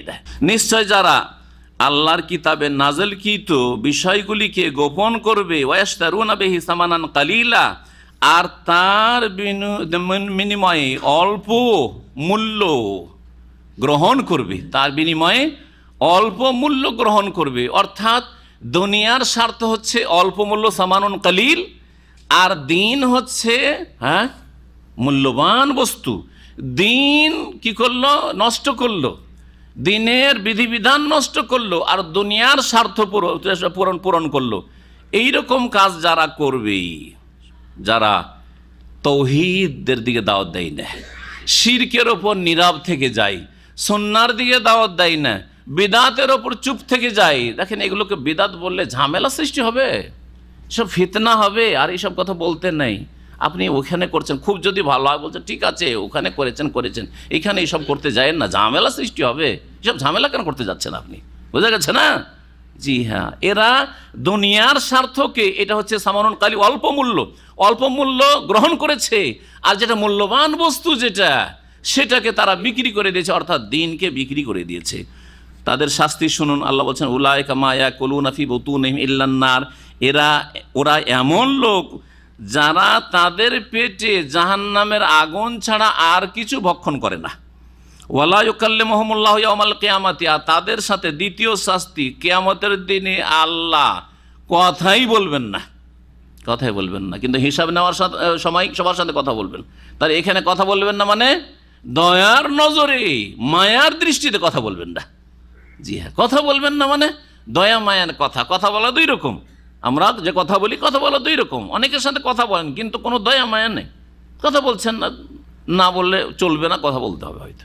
এই জন্য তো আল্লাহ রাব্বুল আলামিন তাদের সাথে কোনো রহমতের কথা বলবেন না, দয়ার কথা। ওয়ালা ইউযাক্কিহিম, এবং তাদেরকে এই পাপ থেকে পাক পবিত্রও করবেন না। এই পাপের বোঝা নিয়ে থেকে যাবে, সুতরাং জাহান্নামে যেতেই হবে ওদেরকে, যারা গোমরা করেছে, এরকম দুনিয়ার স্বার্থকে প্রাধান্য দিয়েছে আর দিনকে বিক্রি করে দিয়েছে। ওয়ালাহুম আযাবুন আলীম, আর তাদের জন্য মর্মান্তিক শাস্তি রয়েছে।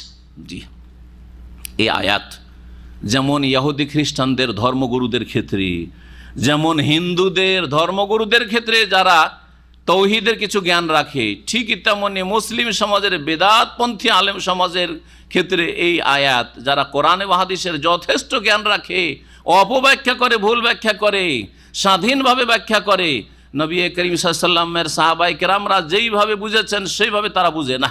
এই জন্য আল্লামা আলবানী রাহিমাহুল্লাহ সবসময় তাগিদ করতেন যে কোরআন সুন্নাহ এবং মানহাজে সালাফ, কোরআন সুন্নাহকে বুঝতে হবে সালাফে সালেহিনের দৃষ্টিভঙ্গি নিয়ে, আপনার স্বাধীন নজরে চিন্তা চেতনা নিয়ে বুঝলে হবে না। কি দিয়ে বুঝতে হবে? যেইভাবে সালাফে সালেহিন, সাহাবায়ে কেরাম, তাবেইন, তাবা তাবেইন বুঝেছেন। জি হ্যাঁ,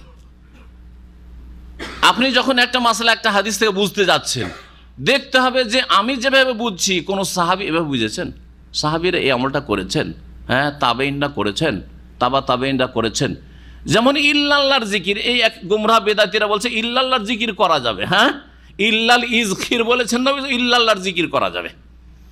তো ইল্লাল ইজখিরটা আজকাল এই বেদাতি মোল্লারা জানলো না, সাহাবীরা জেনেছেন। তো সাহাবীরা, একজন সাহাবী, বললাম যে 1 লাখের বেশি সাহাবী, 1,24,000 বা 14,000 বেশি সাহাবায়ে কেরাম শুধু বিদায় হজে, তাদের একজন, বেশি লাগবে না, একজন সাহাবী ইল্লাল্লাহর জিকির করেছেন। একজন সাহাবী মুফরাদ জিকির আল্লাহু আল্লাহু জিকির করেছেন। একজন সাহাবী দেখান যে হু হু হু হু জিকির করেছেন। এই সমস্ত বেদাতি জিকির সুফিরা করে স্বাধীনভাবে। সাহাবায়ে কেরামরা কোন ধর্ম পালন করলে আমাদের দেখার বিষয় নয়, তাবেঈনরা কোন দিনের ওপর ছিলেন দেখার বিষয় নয়, তাবেঈনরা কোন জিকির করেছেন দেখার বিষয় নাই। আবু হানিফা, শাফি, মালিক, আহমদ থেকে কেউ প্রমাণ করে দিক যে ইল্লাল্লাহ বা আল্লাহু বা হুহুর জিকির করেছেন 4 ইমামের কোনো একজন ইমাম। এতদূর নেমে এলাম, সাহাবায়ে কেরাম, তাবেঈন, তাবেঈন, 4 ইমাম পর্যন্ত নেমে এলাম। জি হ্যাঁ, ইমাম বুখারী, মুসলিম নেমে এলাম, তারা কেউ করেছেন। তারপরেও এইভাবে জাতিকে গুমরাহ করবেন আপনি, তারপরে গুমরাহ করবেন, এই শাস্তিগুলি হবে, এই শাস্তিগুলি হবে। জি হ্যাঁ, অপব্যাখ্যা, হককে গোপন রাখছেন আর সালাফে সালেহিনের মানহাজকে, পথকে, পন্থাকে একেবারে পিছনে ফেলে দিয়ে উপেক্ষা করছেন। সাহাবায়ে কেরামরা কি বুঝেছেন সেটা দেখার বিষয় নেই, আমরা বুঝেছি যে ইল্লাল্লাহ জিকির চলবে। জি হ্যাঁ, আউযুবিল্লাহ। আল্লাহ বলছেন উলাইকাল্লাযিনা ইশতারাউদ দালালাতা বিল হুদা, ওরা এমন মানুষ যারা গুমরাহিকে ক্রয় করেছে বিল হুদা, হেদায়েতের বিনিময়ে। হেদায়েত হচ্ছে ইসলাম, হেদায়েত হচ্ছে কোরআন সুন্নাহ, হেদায়েত হচ্ছে তৌহিদ। হ্যাঁ, এই তৌহিদ সুন্নাহকে বিক্রি করে দিয়েছে আর খরিদ করেছে শিরক আর বেদাত। জি হ্যাঁ, পাপকে খরিদ করেছে আর নেকিকে বিক্রি করে দিয়েছে। ওয়াল আযাবা বিল মাগফিরা, আর আযাবকে খরিদ করেছে বিল মাগফিরা, ক্ষমার বিনিময়ে। যদি সুন্নাহ অনুযায়ী জীবন যাপন করত তো আল্লাহ ক্ষমা করতেন, সেটা পরিত্যাগ করেছে, সুতরাং তারা আল্লাহর আযাবকে খরিদ করে নিয়েছে। ফামা আসবারাহুম আলান নার, সুতরাং অবাক লাগে তারা জাহান্নামের আগুনের ওপর ধৈর্য ধারণে কতই তারা শক্ত, বা ফামা আসবারাহুম আলান নার, তারা জাহান্নামের আগুন সহ্য করায় কত না ধৈর্যশীল। এটা হচ্ছে ফেলে তাজ্জুব, ফামা আসবারাহুম। জি, ফামা আসবারাহুম আলান নার, তারা জাহান্নামের আগুন সহ্য করায় কতই না ধৈর্যশীল। আল্লাহ বলছে, যারে এই সাহস কোত্থেকে আসলো? হেদায়েত ছেড়ে দিলে, গুমরাহি গ্রহণ করলে, আর দুনিয়ার তুচ্ছ স্বার্থকে প্রাধান্য দিলে, আর আখিরাতকে ভুলে গেলে, তাওহীদ সুন্নতকে উপেক্ষা করলে, শিরক বিদআতকে ধারণ করলে, প্রচার প্রসার করলে, ফামা আসবারাহুম আলান নার, কতটা সাহস আছে জাহান্নাম বরদাস্ত করার? আল্লাহ বলছেন ফামা আসবারাহুম আলান নার। যালিকা বিআন্নাল্লাহ নাযালাল কিতাব। এটা কি জন্য? এই কারণ বর্ণনা, কিসের কারণ বর্ণনা করছেন? বলছেন এর আগে আযাবের কথা যে বলা হলো, যে আল্লাহ কেন এই কঠোর শাস্তি দেবেন, কথা বলবেন না, পাক করবেন না, তারপরে তারা যে দুনিয়ার স্বার্থ হাসিল করলো, পেটে আগুন ভরছে, এবং তারা গুমরাহিকে ক্রয় করেছে, তারা যে কত যে জাহান্নামের আগুন বরদাস্ত করার ক্ষেত্রে দুঃসাহসিকতা রাখে, এসব কথা কেন? কারণ আল্লাহ তো অস্পষ্ট রাখেননি। বলছেন যালিকা, এটা এই জন্য যে বিআন্নাল্লাহ নাযালাল কিতাব বিল হাক্কে, আল্লাহ সত্য সহকারে আল কিতাব নাজিল করে দিয়েছেন, আল্লাহর বিধান ওহী নাজিল করে দিয়েছেন, কোরআন সুন্নাহ নাজিল করে দিয়েছেন। ওয়া ইন্নাল্লাযিনা ইখতালাফু ফিল কিতাবি লাফি শিকাকিন বাঈদ, আর নিশ্চয়ই যারা আল কিতাবে, কোরআনে অথবা কোরআন সুন্নাহে আল্লাহর বিধান নিয়ে মতবিরোধ সৃষ্টি করে, লাফি শিকাকিন বাঈদ, তারা সুদূর ভেদাভেদে নিমজ্জিত রয়েছে। শেকাক মানে ফাটল, শেকাক মানে হচ্ছে ফাটল। এমন ফাটল ধরিয়েছে মুসলিম উম্মায় যে ফাটল ধরিয়ে অনেক দূরে গোমরাহ হয়ে চলে গেছে। লাফি শিকাকিন বাঈদ। সাদ করছেন একটি বড় আয়াত, আয়াত নম্বর 177। এই আয়াতে 10টি বিষয় উল্লেখ করা হয়েছে, 10টি বিষয় উল্লেখ করা হয়েছে। ভালো করে শুনবেন এবং ভালো করে মুখস্থ রাখবেন। 5টি ঈমান আকীদা সম্পর্কীয়, 5টি হচ্ছে ঈমানের রুকন। ইসলাম ঈমানের রুকন কয়টি? 6টি। এই 5কে বলে দিয়েছে, ইসলামের বলিনি, ঈমানের রুকন খুঁটি কয়টি? 6টির মধ্যে 5টি এখানে বর্ণনা করা, শুধু তাকদীরের কথাটি এখানে বর্ণনা করা হয়নি। তবে অন্য আয়াতে রয়েছে সূরাতুল কামারে, যেমন ইন্না কুল্লা শাইইন খালাকনাহু বিকদার। এছাড়াও অনেক আয়াতই রয়েছে এই মর্মে তাকদীর বা তাকদীর স্তরগুলি সম্পর্কে। 5টি তাহলে ঈমানের খুঁটির কথা এখানে উল্লেখিত হয়েছে, আর 5টি ভালো আমল, নেক আমলের কথা উল্লেখ করা হয়েছে। ইবাদত বন্দেগীর ক্ষেত্রে আর আখলাক চরিত্র গঠনের ক্ষেত্রে। এই 10টি গুরুত্বপূর্ণ বিষয় হচ্ছে নেকির কাজ। কিসের কাজ? নেকির কাজ। এই 10টি গুরুত্বপূর্ণ বিষয় হচ্ছে নেক লোক সৎকর্মশীলদের জীবনের মুখ্য কাজ। এই কথা আল্লাহ রাব্বুল আলামিন বলতে চাইছেন। এই 10টি বিষয় ইহুদি খ্রিস্টানরা কিবলা বানাতো, বা তাদের কিবলা কি ছিল এর আগে বলেছি। ইহুদিদের কিবলা হচ্ছে বাইতুল মুকাদ্দাসের পশ্চিম তীর, মানে পশ্চিম দিক, পশ্চিম দিক। আর খ্রিস্টানদের কিবলা হচ্ছে বাইতুল মুকাদ্দাসের পূর্ব দিক, বাইতুল মুকাদ্দাসের পূর্ব দিক। এই যে পূর্ব আর পশ্চিমকে তারা গুরুত্ব দিয়েছে। ইহুদি জাতি পশ্চিমকে গুরুত্ব দিয়েছে আর খ্রিস্টানরা পূর্বকে গুরুত্ব দিয়েছে। আল্লাহ রাব্বুল আলামিন বলছেন যে দেখো, পূর্ব আর পশ্চিমটা গুরুত্বপূর্ণ বিষয় নয়, বরং সবচাইতে গুরুত্বপূর্ণ বিষয় হচ্ছে আল্লাহর আনুগত্য করা এবং তার রাসূল সাল্লাল্লাহু আলাইহি ওয়াসাল্লামের আনুগত্য করা, আল্লাহর বিধানকে মেনে নেওয়া, শিরনত করে আল্লাহর বিধানকে মেনে নেওয়া। এই জন্য যখন আল্লাহ রাব্বুল আলামিন নবী সাল্লাল্লাহু আলাইহি ওয়াসাল্লামকে 16-17 মাস মদিনা আসার পরে বাইতুল মুকাদ্দাসকে কিবলা বানিয়ে নামাজ পড়তে বললেন, বড় বিষয় না যে কোন দিকে মুখ করে করছেন, বড় বিষয় হচ্ছে যে আল্লাহ হুকুম করেছেন, আল্লাহর হুকুমের আনুগত্য করছেন, মেনে চলছেন। ইতাআত, আনুগত্যই হচ্ছে আসল বিষয়। আবার যখন আল্লাহর হুকুম হলো যে ফাওয়াল্লি ওয়াজহাকা শাতরাল মসজিদুল হারাম, মসজিদে হারামের দিকে মুখ করে নামাজ পড়ো, তখন বড় বিষয় না যে কোন দিকে মুখ গেল, বরং বড় বিষয় হচ্ছে আল্লাহর আনুগত্য করা। আতিউল্লাহ ওয়া আতিউর রাসূলা ওয়া উলিল আমরি মিনকুম। জি হ্যাঁ, এই বিষয়টি আসলে বুঝাইতে চাইছেন। খোলাসা বললাম 10টি বিষয় হচ্ছে নেক কাজ বা নেক লোকদের কাজ। আর এগুলি হচ্ছে মূল নেকি। নেকি অনেক রয়েছে, ভালো কাজ অনেক রয়েছে, কিন্তু এগুলো হচ্ছে নেকির মৌলিক বিষয় আকীদা আমলের ক্ষেত্রে।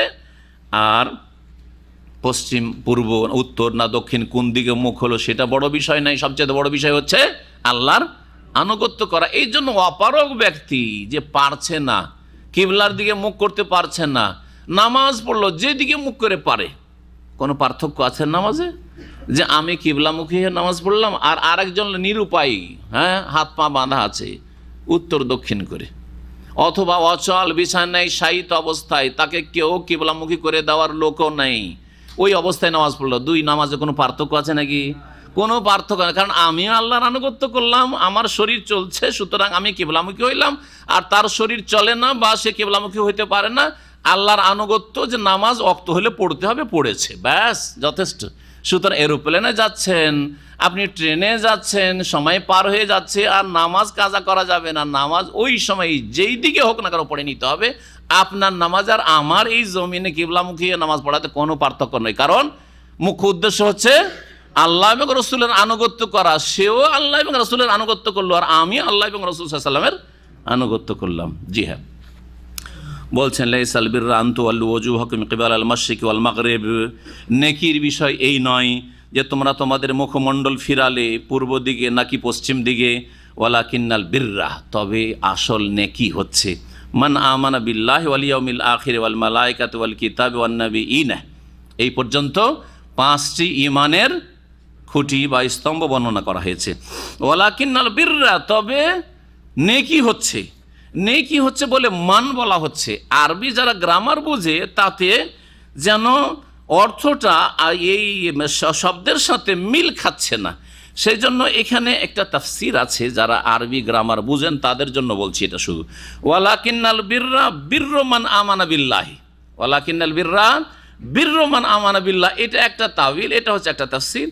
আর একটা হচ্ছে বীর মানে হচ্ছে আল বার, বীর মানে বীর হচ্ছে মাসদার, আরবি গ্রামার যারা বুঝেন মাসদার, আর বার হচ্ছে ইসিম ফাইল। বার মানে নেক লোক আর বীর মানে নেকি, বোঝা গেছে? হ্যাঁ, জি হ্যাঁ।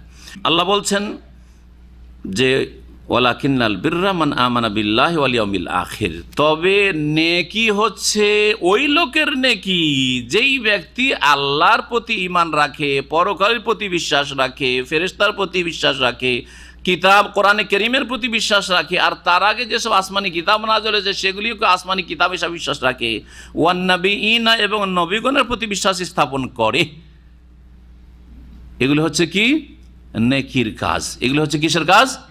নেকির কাজ। বিশ্বাস তাহলে অন্তরের নেকি, এগুলো হচ্ছে এই যে অন্তর দিয়ে বিশ্বাস হয়, এটা হচ্ছে কলবের নেকি, হৃদয়ের নেকি, আমালুল কলুব, অনেক অন্তরের আমল আছে, তার মধ্যে এগুলি হচ্ছে অন্তরের আমল, বিশ্বাস করা, যার প্রতিফলন ঘটবে আপনার কথাতে, কাজে, আমলে, সেটা অবশ্যই বাহ্যিক অবস্থায়, অঙ্গ প্রত্যঙ্গে, কিন্তু অন্তরের অনেক আমল রয়েছে। আর যদি বলি বীর মাসদার ইসিম ফাইলের অর্থে ওয়ালাকিন্নাল বার, তবে নেক সৎকর্মশীল ওই লোক, তবে সৎকর্মশীল ওই লোক, মান আমান বিল্লাহ, যে আল্লাহর প্রতি ইমান রাখে সে হচ্ছে সৎকর্মশীল, যে পরকালে ইমান রাখে, ফেরেশতা ইমান রাখে, কিতাবে ইমান রাখে, ও নবীদের প্রতি বিশ্বাস রাখে। ওয়া আতাল মাল আলা হুব্বিহি যাবিল কুরবা ওয়াল ইয়াতামা ওয়াল মাসাকিন ওয়া ইবনাস সাবিল ওয়াস সাইলিন ওয়া ফির রিকাব। জি হ্যাঁ, এবং তারা ধন সম্পদ দান করে। আতাল মালা মানে ধন সম্পদ কি করে? প্রদান করে, দেয়। কাকে দেয়? যে যাদের কথা বলা হচ্ছে, যেমন এইরকম আল্লাহ বলছেন ধন সম্পদ দান করে বা দিয়ে থাকে আলা হুব্বেহি। এই আলা হুব্বেহির দুটি তাফসীর আছে। এই দুটি তাফসীরের একটি শুনেছেন আপনার, শুধু কেউ বলতে পারেন এই আয়াতের তাফসীর? এইরকমই আয়াত একটি আছে, ওয়ুতিমুনা আত-তা'আমা আলা হুব্বিহি মিসকিনা ওয়া ইয়াতীমা ওয়া আসীরা, সূরা দাহর। হ্যাঁ, আলা হুব্বিহি মানে কি দেখি, যেমন বললেন। হ্যাঁ, ভালো, কিসের সাথে ভালোবাসা? আল্লাহর সাথে। এটা অন্যদিকে গেল। আর আরেকটা অর্থ যেটা প্রসিদ্ধ খুব, হ্যাঁ, কে বলতে পারেন? আমি পরে বুঝাবো, হয়তো বুঝতে পারবেন না, কিন্তু ও ঠিক বলেছে, ওর কথা বুঝেছি। আল্লাহর ভালোবাসা, আল্লাহর ভালোবাসা, এটা একটা অর্থ। আর একটা হচ্ছে হ্যাঁ, না মিসকিন না, ধন সম্পদের ভালোবাসা সত্যি। কেমন করে এখন খুলে বুঝেন, দুটো দিকে যাবে অর্থ, আর দুটোই ঠিক। ও আতাল মালা, ধন সম্পদ দান করে, আলা হুব্বিহি, ধন সম্পদের আসক্তি থাকা সত্ত্বেও, ধন সম্পদের উপর ভালোবাসা থাকা সত্ত্বেও, এমন নয় যে এত ধন হয়েছে যে আর না থাকলেও চলে, যে 5 লাখ টাকা দান করে দিই, মেলা টাকা আছে, তখন অত মায়া নাই, তাই না?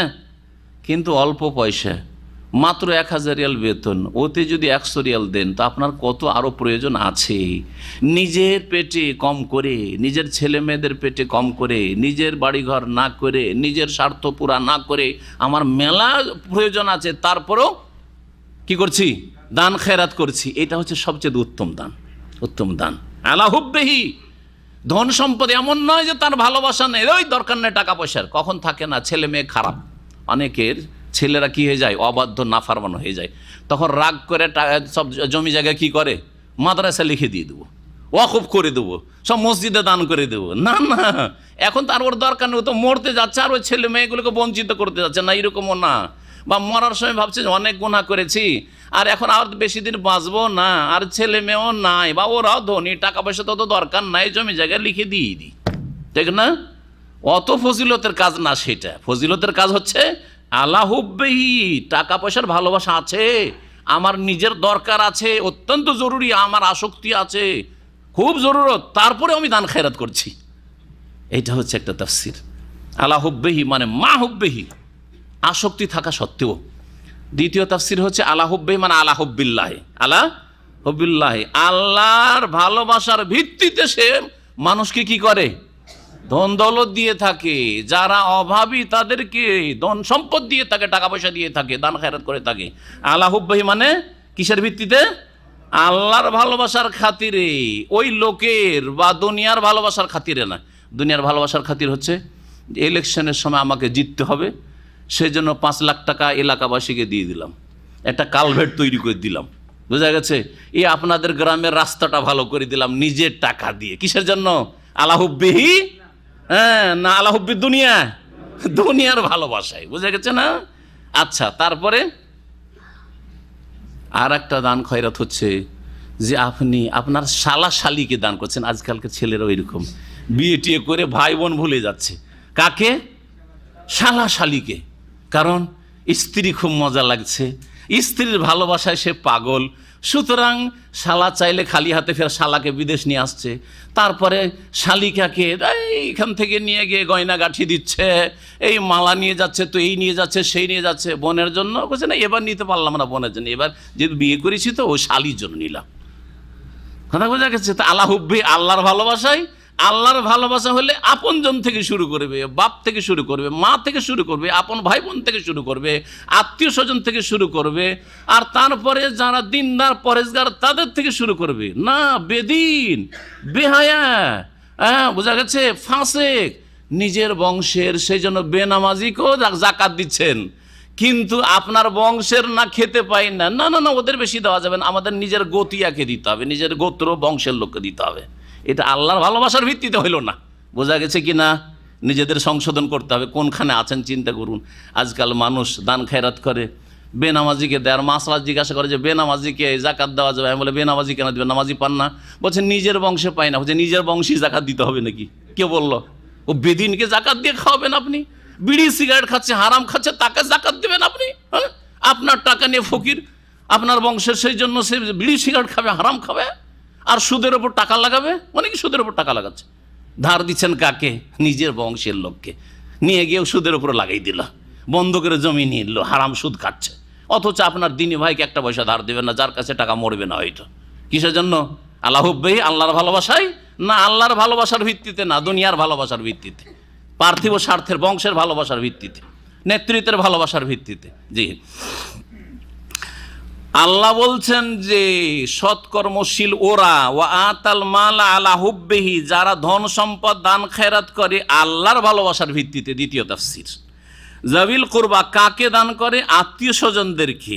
আত্মীয় স্বজন যদি ভালো মানুষ, মোটামুটি চলার মতো ভালো মানুষ হয়, মুসলিম, তাদেরকে দেন আপনি আগে, কারণ তাদেরকে দান করলে দ্বিগুণ নেকি পাবেন। নবী করিম সাল্লাল্লাহু আলাইহি ওয়াসাল্লাম বলছেন আজরুল কারাবাতি ওয়া আজরুস সাদাকাতি, আত্মীয়তার বন্ধনটাও মজবুত করা হবে আর সাদকারও নেকি পাবেন আপনি। ওয়াল ইয়াতামা, ইয়েতিমদেরকে, ওয়ানাথদেরকে। ইয়েতিম কাকে বলে? ইয়েতিমের সঙ্গে একজন বলেন তো, একজন বলে যার বাপ মা নেই, একজন যার পিতা নেই। আপনার বয়স 40 আর এই বছরে আপনার বাপ মারা গেছে, এতিম হয়ে গেছেন না? নাবালক অবস্থায় যদি কারো বাবা মারা যায় তাহলে তাকে এতিম বলা হয়। নাবালক অবস্থায় যদি কারো মা মারা যায় সে আমাদের দেশীয় এতিম, ওইটা এতিম, শরীয়তের ভাষায় এতিম না। আমাদের দেশে কিন্তু মা মরলি এতিম বলে, ও ছেলেটা এতিম হয়ে গেছে, মা মারা গেছে, সে মাতৃহীন কিন্তু সে এতিম নয়। আর যে পিতৃহীন হয় নাবালক অবস্থায় সে হচ্ছে ইয়েতিম। সাবালক হয়ে গেলে আর ইয়েতিম। সাবালক ছেলে 18 বছরের ছেলে আর বাপ মারা গেছে, ছেলেটা এতিম হয়ে গেছে না, এতিম না, সে সাবালক হয়ে গেছে। বোঝা গেছে না? তো এদেরকে এতিম বলা হয়। এতিমদের কেফালতের উপর বড় ফজিলত রয়েছে। এতিমদের কেউ যদি খরচ খরচা দেয়, তাদের ভরণ পোষণ দেয়, তাদের শিক্ষা খরচ দেয়, তাদের ইত্যাদি সহযোগিতা করে, তাহলে বড়ই ফজিলত রয়েছে। আর এতিমের ধন সম্পদ যে আত্মসাৎ করে তো বড় শাস্তি রয়েছে। ওয়াল মাসাকিনা, এবং দরিদ্রদেরকে।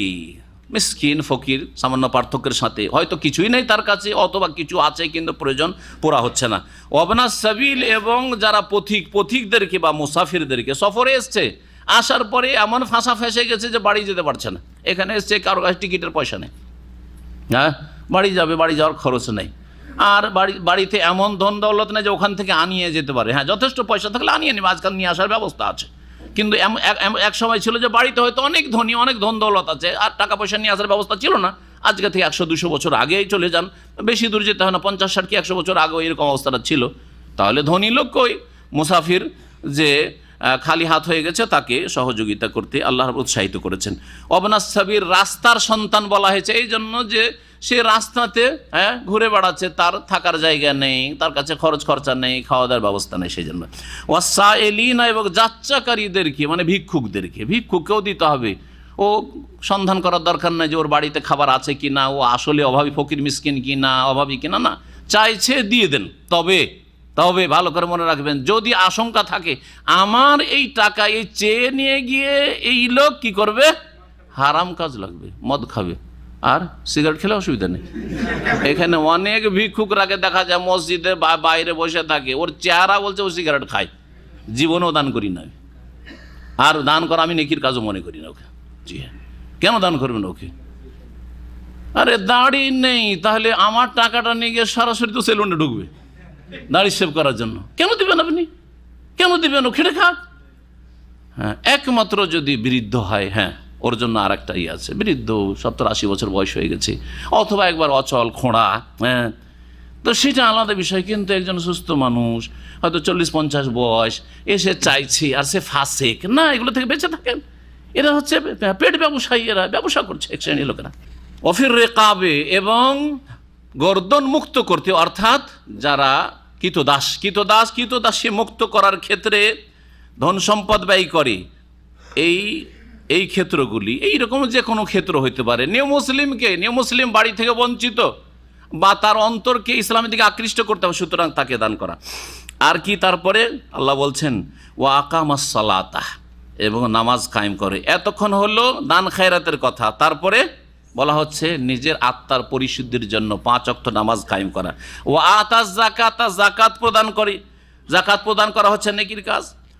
ওয়াল মুফুনা বিআহদিহিম ইযা আহাদু, আর যারা ওয়াদা করলে, প্রতিশ্রুতি করলে প্রতিশ্রুতি পূরণ করে, ওয়াদা পূরণ করে। যখনই ওয়াদা করে ওয়াদা খেলাফি করে না। ওয়াদা করলে ওয়াদার কোনো পরোয়াই নেই, যে কোনো ওয়াদা, পয়সার ওয়াদা হোক, আর পেমেন্টের ওয়াদাও হোক, আর কোনো কিছু দেওয়ার ওয়াদা হোক, আর কোনো জায়গায় সাক্ষাতের ওয়াদা হোক, যে কোনো ওয়াদা হোক না কেন, যদি ওয়াদা করে তো ওয়াদা পূরণ করবে যথাসাধ্য। ওয়াসসাবিরিনা ফিল বাসাই, এবং যারা ধৈর্য ধারণ করে, ফিল বাসাই ওয়াদ-দাররাই ওয়া হিনাল বাস, 3টি কথা আল্লাহ বলেছেন। আল বাসা হচ্ছে আল ফাকর, দারিদ্র্যের অবস্থায়, অভাবের সময় ধৈর্য ধারণ করে। এই নয় যে অভাব হয়েছে না হাহাকার অবস্থা, ভিক্ষা চাওয়া শুরু করেছে, জি, আর যাকে তাকে বলা শুরু করেছে, ভাই আমার একটা পয়সা নেই পকেটে, ভাই আমার কাছে খাবার ব্যবস্থা নেই, ভাই আমার চাকরি নেই, ইত্যাদি। না, ধৈর্য ধারণ করবে। ওয়াদ-দাররাই, এবং দারার মানে ক্ষতি। কিসের ক্ষতি? শারীরিক ক্ষয়ক্ষতি, অসুস্থতাকে বোঝানো হয়েছে, মারাদ, ব্যাধিকে বোঝানো হয়েছে। ধৈর্য ধারণ করবে দারিদ্র্যের অবস্থায়, অভাবের অবস্থায়। বাসা, ধৈর্য ধারণ করবে। ওয়াদ-দাররা কিসের অবস্থায়? রোগাক্রান্ত অবস্থায়, রোগী, দীর্ঘদিনের রোগ, ভালো হচ্ছে না, ধৈর্য ধারণ করেন। ওয়াহিনাল বাসে, এবং যুদ্ধকালে, যদি লড়াই চলে, যেখানে লড়াই চলছে সেখানে ধৈর্য ধারণ করা। উলাইকাল্লাযিনা সাদাকু, ওরাই হচ্ছে সত্যবাদী, ওরাই হচ্ছে সত্যপরায়ণ। জি, ওয়া উলাইকা হুমুল মুত্তাকুন, আর ওরাই হচ্ছে আল্লাহ ভীরু, ওরাই হচ্ছে আল্লাহ ভীরু। তাদের ঈমানে সততা আছে, আর তাদের মধ্যে তাকওয়া রয়েছে। এরা হচ্ছে সত্যিকার মুমিন মুত্তাকি। মুমিন মুত্তাকি হওয়ার জন্য 10টি বৈশিষ্ট্য আল্লাহ রাব্বুল আলামিন বর্ণনা করলেন। তারপরে মহান আল্লাহ ইরশাদ করছেন কিসাসের কথা, ইয়া আইয়ুহাল্লাযিনা আমানু কুতিবা আলাইকুমুল কিসাসু ফিল কাতলা, হে মুমিন সকল, তোমাদের উপর ফরজ করা হয়েছে আল কিসাসু ফিল কাতলা, নিহতদের ক্ষেত্রে প্রতিশোধের বিধান। নিহতদের ক্ষেত্রে প্রতিশোধের বিধান। কিসাস মানে হত্যার বদলে হত্যার যে প্রতিশোধ রয়েছে, এই বিধান তোমাদের উপর বিধিবদ্ধ করা হয়েছে।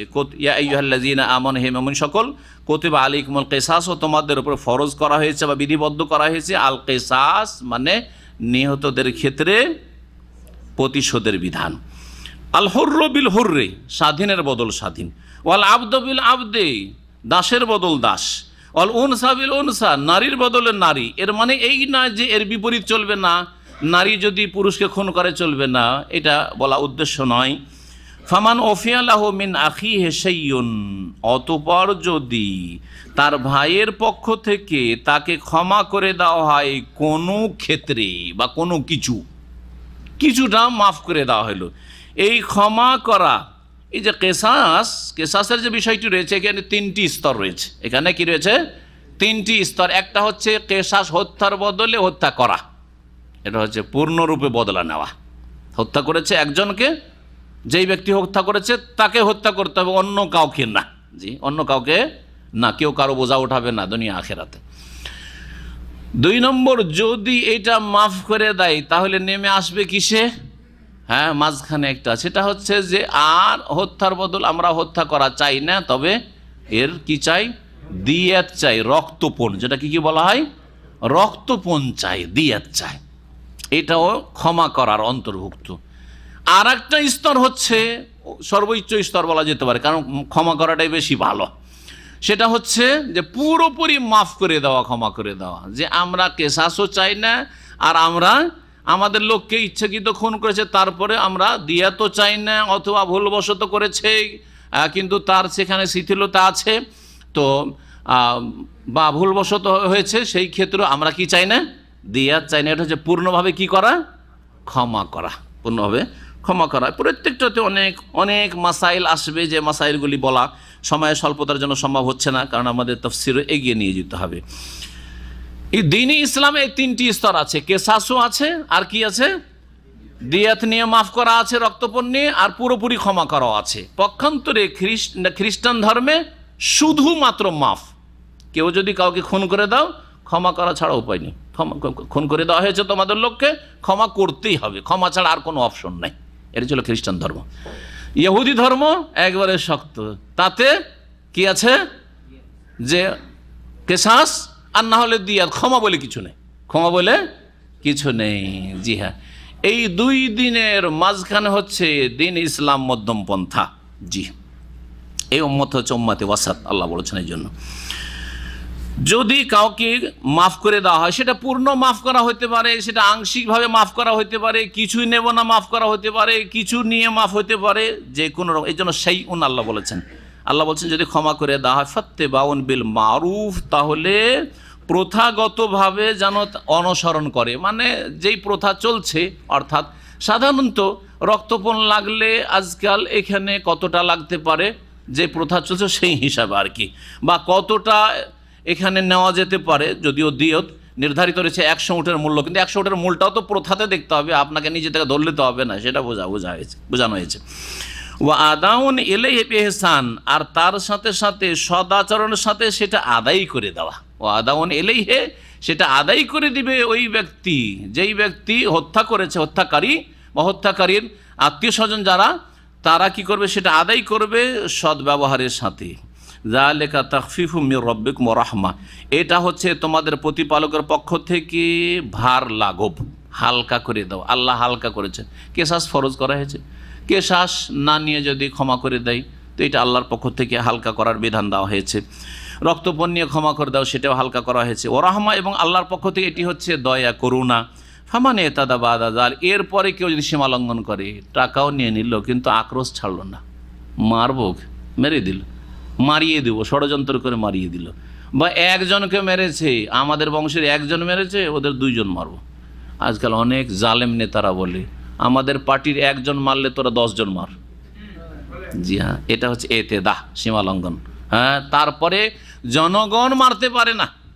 হ্যাঁ, মুসলিম শাসক এই দণ্ডবিধানের ব্যবস্থা করবে, কোনো ব্যক্তি করতে পারে না সেটা, একমাত্র শাসক ছাড়া।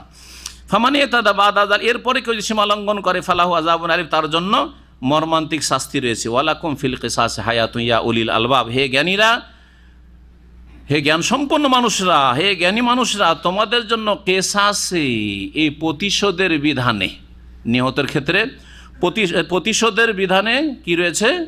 হায়াত রয়েছে, প্রাণ রয়েছে। লাআল্লাকুম তাত্তাকুন, যাতে করে তোমরা বাঁচতে পারো বা আল্লাহ ভীরু হইতে পারো। দেখেন, যদি কেসাসের বাস্তবায়ন করা হয় তাহলে অনেক লোকের জান বেঁচে যাবে। পক্ষান্তরে যেসব দেশে কেসাসের বিধান নেই, সবচাইতে বেশি মানুষ খুন হচ্ছে, সবচাইতে বেশি মানুষ খুন হচ্ছে। এটা যদি ভালো করে বুঝতে হয় তো সৌদি আরবকে আপনার দেশের সাথে মিলিয়ে নেন, অন্য কোনো দেশের সাথে মিলিয়ে নেন। সৌদি আরবে কেসাসের বিধান আছে বলেই কাউকে কেউ খুন করতে ইচ্ছা করলে একটু চিন্তা করতে হবে যে আমি খুন করে কি বাঁচতে পারবো, না আমারও গলাটা কাটবে। সুতরাং হাজার হাজার মানুষের জান বেঁচে যাচ্ছে।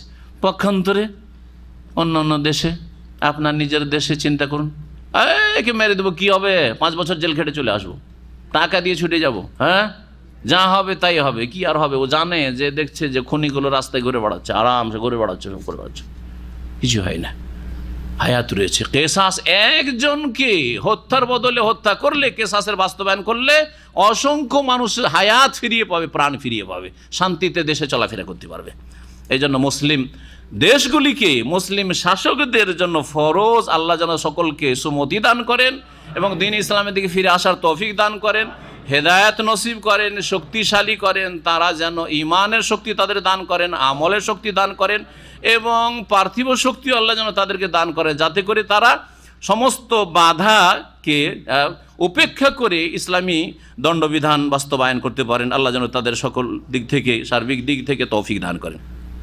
তারপরে আল্লাহ রাব্বুল আলামিন ওসিয়তের কথা বলছেন। এই ওসিয়তের আয়াতটা শেষ করেনি। আল্লাহ বলছেন কুতিবা আলাইকুম, তোমাদের ফরজ করা হয়েছে। কি ফরজ করা হয়েছে? সামনে বলা হচ্ছে আল ওসিয়ত, তোমাদের ওসিয়ত ফরজ করা হয়েছে। এদা হাদারা আহাদাকুমুল মৌত, তোমাদের কারো যদি মৃত্যুর মুহূর্ত ঘনিয়ে আসে, ইন তারাকা খায়রান, যদি কোনো খায়ের মানে ধন সম্পদ, এখানে খায়ের বলতে আখেরাতের খায়ের না, ধন সম্পদ, পার্থিব খায়ের কল্যাণ হচ্ছে ধন সম্পদ যদি থাকে পরিত্যক্ত, যে আছে অনেক ধন সম্পদ আছে বা কিছু আছে, আমি ওর থেকে কিছু ওসিয়ত করব, তো তোমাদের জন্য ওসিয়ত ফরজ করা হয়েছে। কার ক্ষেত্রে? লিল ওয়ালিদাইনে, মাতা পিতার ক্ষেত্রে, ওয়াল আকরাবিন, আত্মীয় স্বজনের ক্ষেত্রে, বিল মারুফে, প্রথাগতভাবে বা সদাচরণের সাথে, ভালোভাবে। মানে এমন ওসিয়ত করিও না যে কাউকে বঞ্চিত করার অসৎ উদ্দেশ্য, ওরাকে দেব না, ওরা ভাগ পেয়ে যাবে সেই জন্য আমি ওসিয়ত করে দিচ্ছি, এইরকম কাজ করবে না। বিল মারুফ হাক্কান আলাল মুত্তাকিন, আল্লাহ ভীরুদের ওপর এটা হচ্ছে আবশ্যক। এই ওসিয়ত আত্মীয়দের জন্য, বাপ মায়ের জন্য, ছেলে মেয়ের জন্য, আত্মীয় স্বজনের জন্য বা স্ত্রীর জন্য, স্বামীর জন্য, এসব ওসিয়ত তার বিধান ছিল, পরে মনসুখ হয়ে গেছে। এই আয়াতের বিধান কি হয়ে গেছে? রহিত, মনসুখ। ভালো করে মুখস্থ করেন, মনসুখ হয়েছে হাদিস দ্বারা। প্রিয় নবী মুহাম্মদ রাসূলুল্লাহ সাল্লাল্লাহু আলাইহি ওয়াসাল্লাম বলেছেন, ইন্নাল্লাহ কাদ আতাকুল্লা জি হাক্কিন হাক্কা, আল্লাহ রাব্বুল প্রত্যেক হকওয়ালাকে, পাওনাদারকে পাওনা দিয়ে দিয়েছেন। বাপ কত পাবে, মা কত পাবে, ছেলেরা কত পাবে, মেয়েরা কত পাবে, স্ত্রী কত পাবে, স্বামী কত পাবে, সবকে দিয়ে দিয়েছেন আল্লাহ রাব্বুল আলামিন। ফালা ওয়াসিয়াতা লিওয়ারিসিন, সুতরাং কোনো উত্তরাধিকারী যে ওয়ারিস হতে পারে, ধন সম্পদে ভাগ পাবে মারা গেলে, তার জন্য ওসিয়ত করা চলবে না। সুতরাং আপনি বলবেন যে আমার বড় ছেলেটাকে 2 বিঘা জমি ও দিয়ে দিও বেশি করে, আমার ছোটটাকে 5 বিঘা দিয়ে দিও বেশি, বা 5 লাখ টাকা বেশি দিয়ে দিও, এইটা করতে পারবে না, ওরা ভাগ পাবে। ওসিয়ত করা যাবে না। ওসিয়ত তাহলে যারা ভাগ পায় না তাদের জন্য ওসিয়ত। এই আয়াত মনসুখ। তবে এই আয়াতের বিধান প্রযোজ্য এখনও ওই সব লোকের ক্ষেত্রে, নিকট আত্মীয়দের ক্ষেত্রে যারা যে কোনো কারণে বঞ্চিত হচ্ছে। যেমন আজকাল আপনাদের সমাজে ছেলে অনেক ইনকাম টিনকাম করলো, আর বাপ মাকে অনেক কিছু খাওয়াইলো আর দিল, টাকা পয়সা পাঠাইলো, হঠাৎ করে ছেলেটা মারা গেল, কিন্তু ওই ছেলে যে বিদেশে আছে তার ছেলের ছেলে মেয়েরা আছে, আর চাচারা আছে, মানে ওই যেই লোক মারা গেল তার ভাইয়েরা আছে। এখন ভাইয়েরা যখন আছে তো ওর বাপ বেঁচে আছে, যেই লোক মারা গেল মৃত, ওর বাপের ধন সম্পদে কারা ভাগ পাবে? বাপের ধন সম্পদে যে মৃত ব্যক্তি তার ভাইয়েরা ভাগ পাবে, ওর ছেলেরা তো পাচ্ছে না, এরা তো বঞ্চিত হয়ে গেল। আর সংসারে অনেক কাজকর্ম করলো, অথবা কাজকর্ম করুক আর না করুক, এই ছেলেগুলো যাবে কোথায়, মেয়েগুলো যাবে কোথায়, এরা তো কিছু পেল না। এই ক্ষেত্রে এদেরকে একটা ভুল আমাদের দেশের পরিভাষা মজলুম মিরাস বলে। এই মজলুম হয়ে গেছে, মিরাসের ক্ষেত্রে মজলুম হয়ে গেছে, মানে আল্লাহ জুলুম করেছে, নাউজুবিল্লাহ। এটা কাফের ইংরেজদের শিখানো, ইংরেজদের যুগের এটা টার্ম যে মজলুম মিরাস হয়েছে। মজলুম মিরাস হয়নি, আপনারা জালেম জুলুম করেছেন, সারা জীবন টাকা পয়সা ইনকাম বিদেশ থেকে করেছে, আর বাপের নামে করেছেন, মায়ের নামে। কেন করলেন এটা? জুলুম অত্যাচার করলেন, হঠাৎ করে এই লোকটি মারা গেল, ছেলে মেয়েগুলো কিছু পাচ্ছে না, এই জুলুম আপনারা করেছেন। এই ক্ষেত্রে ওসিয়ত করা আবশ্যক, ফরজ, যাতে করে এই ছেলে মেয়েগুলো একেবারে খালি হাতে না হয়ে যায়, হাত শোনো নাই, কিছুই পেলো না, চাচারা সব নিয়ে গেল, বাপ ইনকাম করেছিল, ওর বাপের নামে দাদার নামে করে দিয়েছে, সেজন্য কিছু পেলো না। জুলুম করলেন না, আপনারা জুলুম করেছেন। সুতরাং এই যে পারিবারিক সামাজিক কাঠামো, সেটা হচ্ছে অনইসলামিক কাঠামো। তারপরে আল্লাহ রাব্বুল বলছেন ফামান বাদ্দালাহু বাদা মা সামিয়াহু, এই ওসিয়তের কথা শোনার পরে সেটা যদি পরিবর্তন করে কেউ যদি পরিবর্তন ঘটায়, ওসিয়ত শুনেছে যে আমার 1 বিঘা জমি মাদ্রাসায় দিয়ে দিবে, মসজিদে দিয়ে দিবে, বা অমুক ব্যক্তি অমুক আলেমকে দিয়ে দিবে, অমুক ব্যক্তিকে দিয়ে, অমুক গরিব মানুষকে আমাদের গ্রামে আছে অমুক বিধবাকে দিয়ে দিবে, শুনেছে, কিন্তু দেখছে যে যদি বলে দিতে হবে, হ্যাঁ দিল না, অথবা লিখে দিয়ে গেছে কিন্তু ওটাকে লুকিয়ে রেখে দিল, তাহলে গুনাহগার ফাইন্নামা ইসমুহু আলাল্লাযিনা ইউবাদদিলুন, তাহলে এর গুনাহ ওই ব্যক্তির ওপর আসবে যেই ব্যক্তি তাতে পরিবর্তন সাধন করবে বা ঘটাবে। ইন্নাল্লাহা সামিউন, নিশ্চয় আল্লাহ রাব্বুল সর্বশ্রোতা আর সর্বজ্ঞ, সব কিছু আল্লাহ রাব্বুল আলামিন জানেন। তারপর আর একটি কথা রয়েছে, ফামান খাফা মিন মুসিন জানাফান আও ইসমান, হ্যাঁ ওসিয়তকারী যে মারা যাচ্ছে, মরার পূর্ব মুহূর্তে যদি আশঙ্কা করা হয় যে সে জুলুম করে চলে গেছে, কাউকে বঞ্চিত করবে, ছেলেরাকে বা মেয়েকে, সেই জন্য কী করেছে, কাউকে কিছু দিয়ে চলে গেছে, এরকম ওসিয়ত করে চলে, যদি কেউ আশঙ্কা করে ওসিয়তকারীর পক্ষ থেকে, জানাফান মানে পক্ষপাতিত্বের, কাউকে বেশি দিয়ে দেওয়ার, আও ইসমান অথবা গুনহার মানে কোনো জুলুম করে চলে গেছে, ফাসলাহ বাইনাহুম, সুতরাং তার ওসিয়তকে বহাল রাখা জরুরি নয়, তখন তাদের মাঝে কি করে দেবে, মীমাংসা করে দেবে, মিটিয়ে দেবে, বিষয়টি মিটামিট করে দেবে। ফালা ইসমালে, যদি এটা করে তাহলে কোনো গুনাহ হবে না। ইন্নাল্লাহ গফুরুর রহিম, নিশ্চয় আল্লাহ রাব্বুল আলামিন বড় মার্জনাকারী, বড় দয়ালু। এরপর ইনশাআল্লাহ তাআলা আগামী সপ্তাহে এই রোজা, রমজান আর সিয়াম সম্পর্কে যে আয়াতগুলি রয়েছে সেগুলি তাফসীর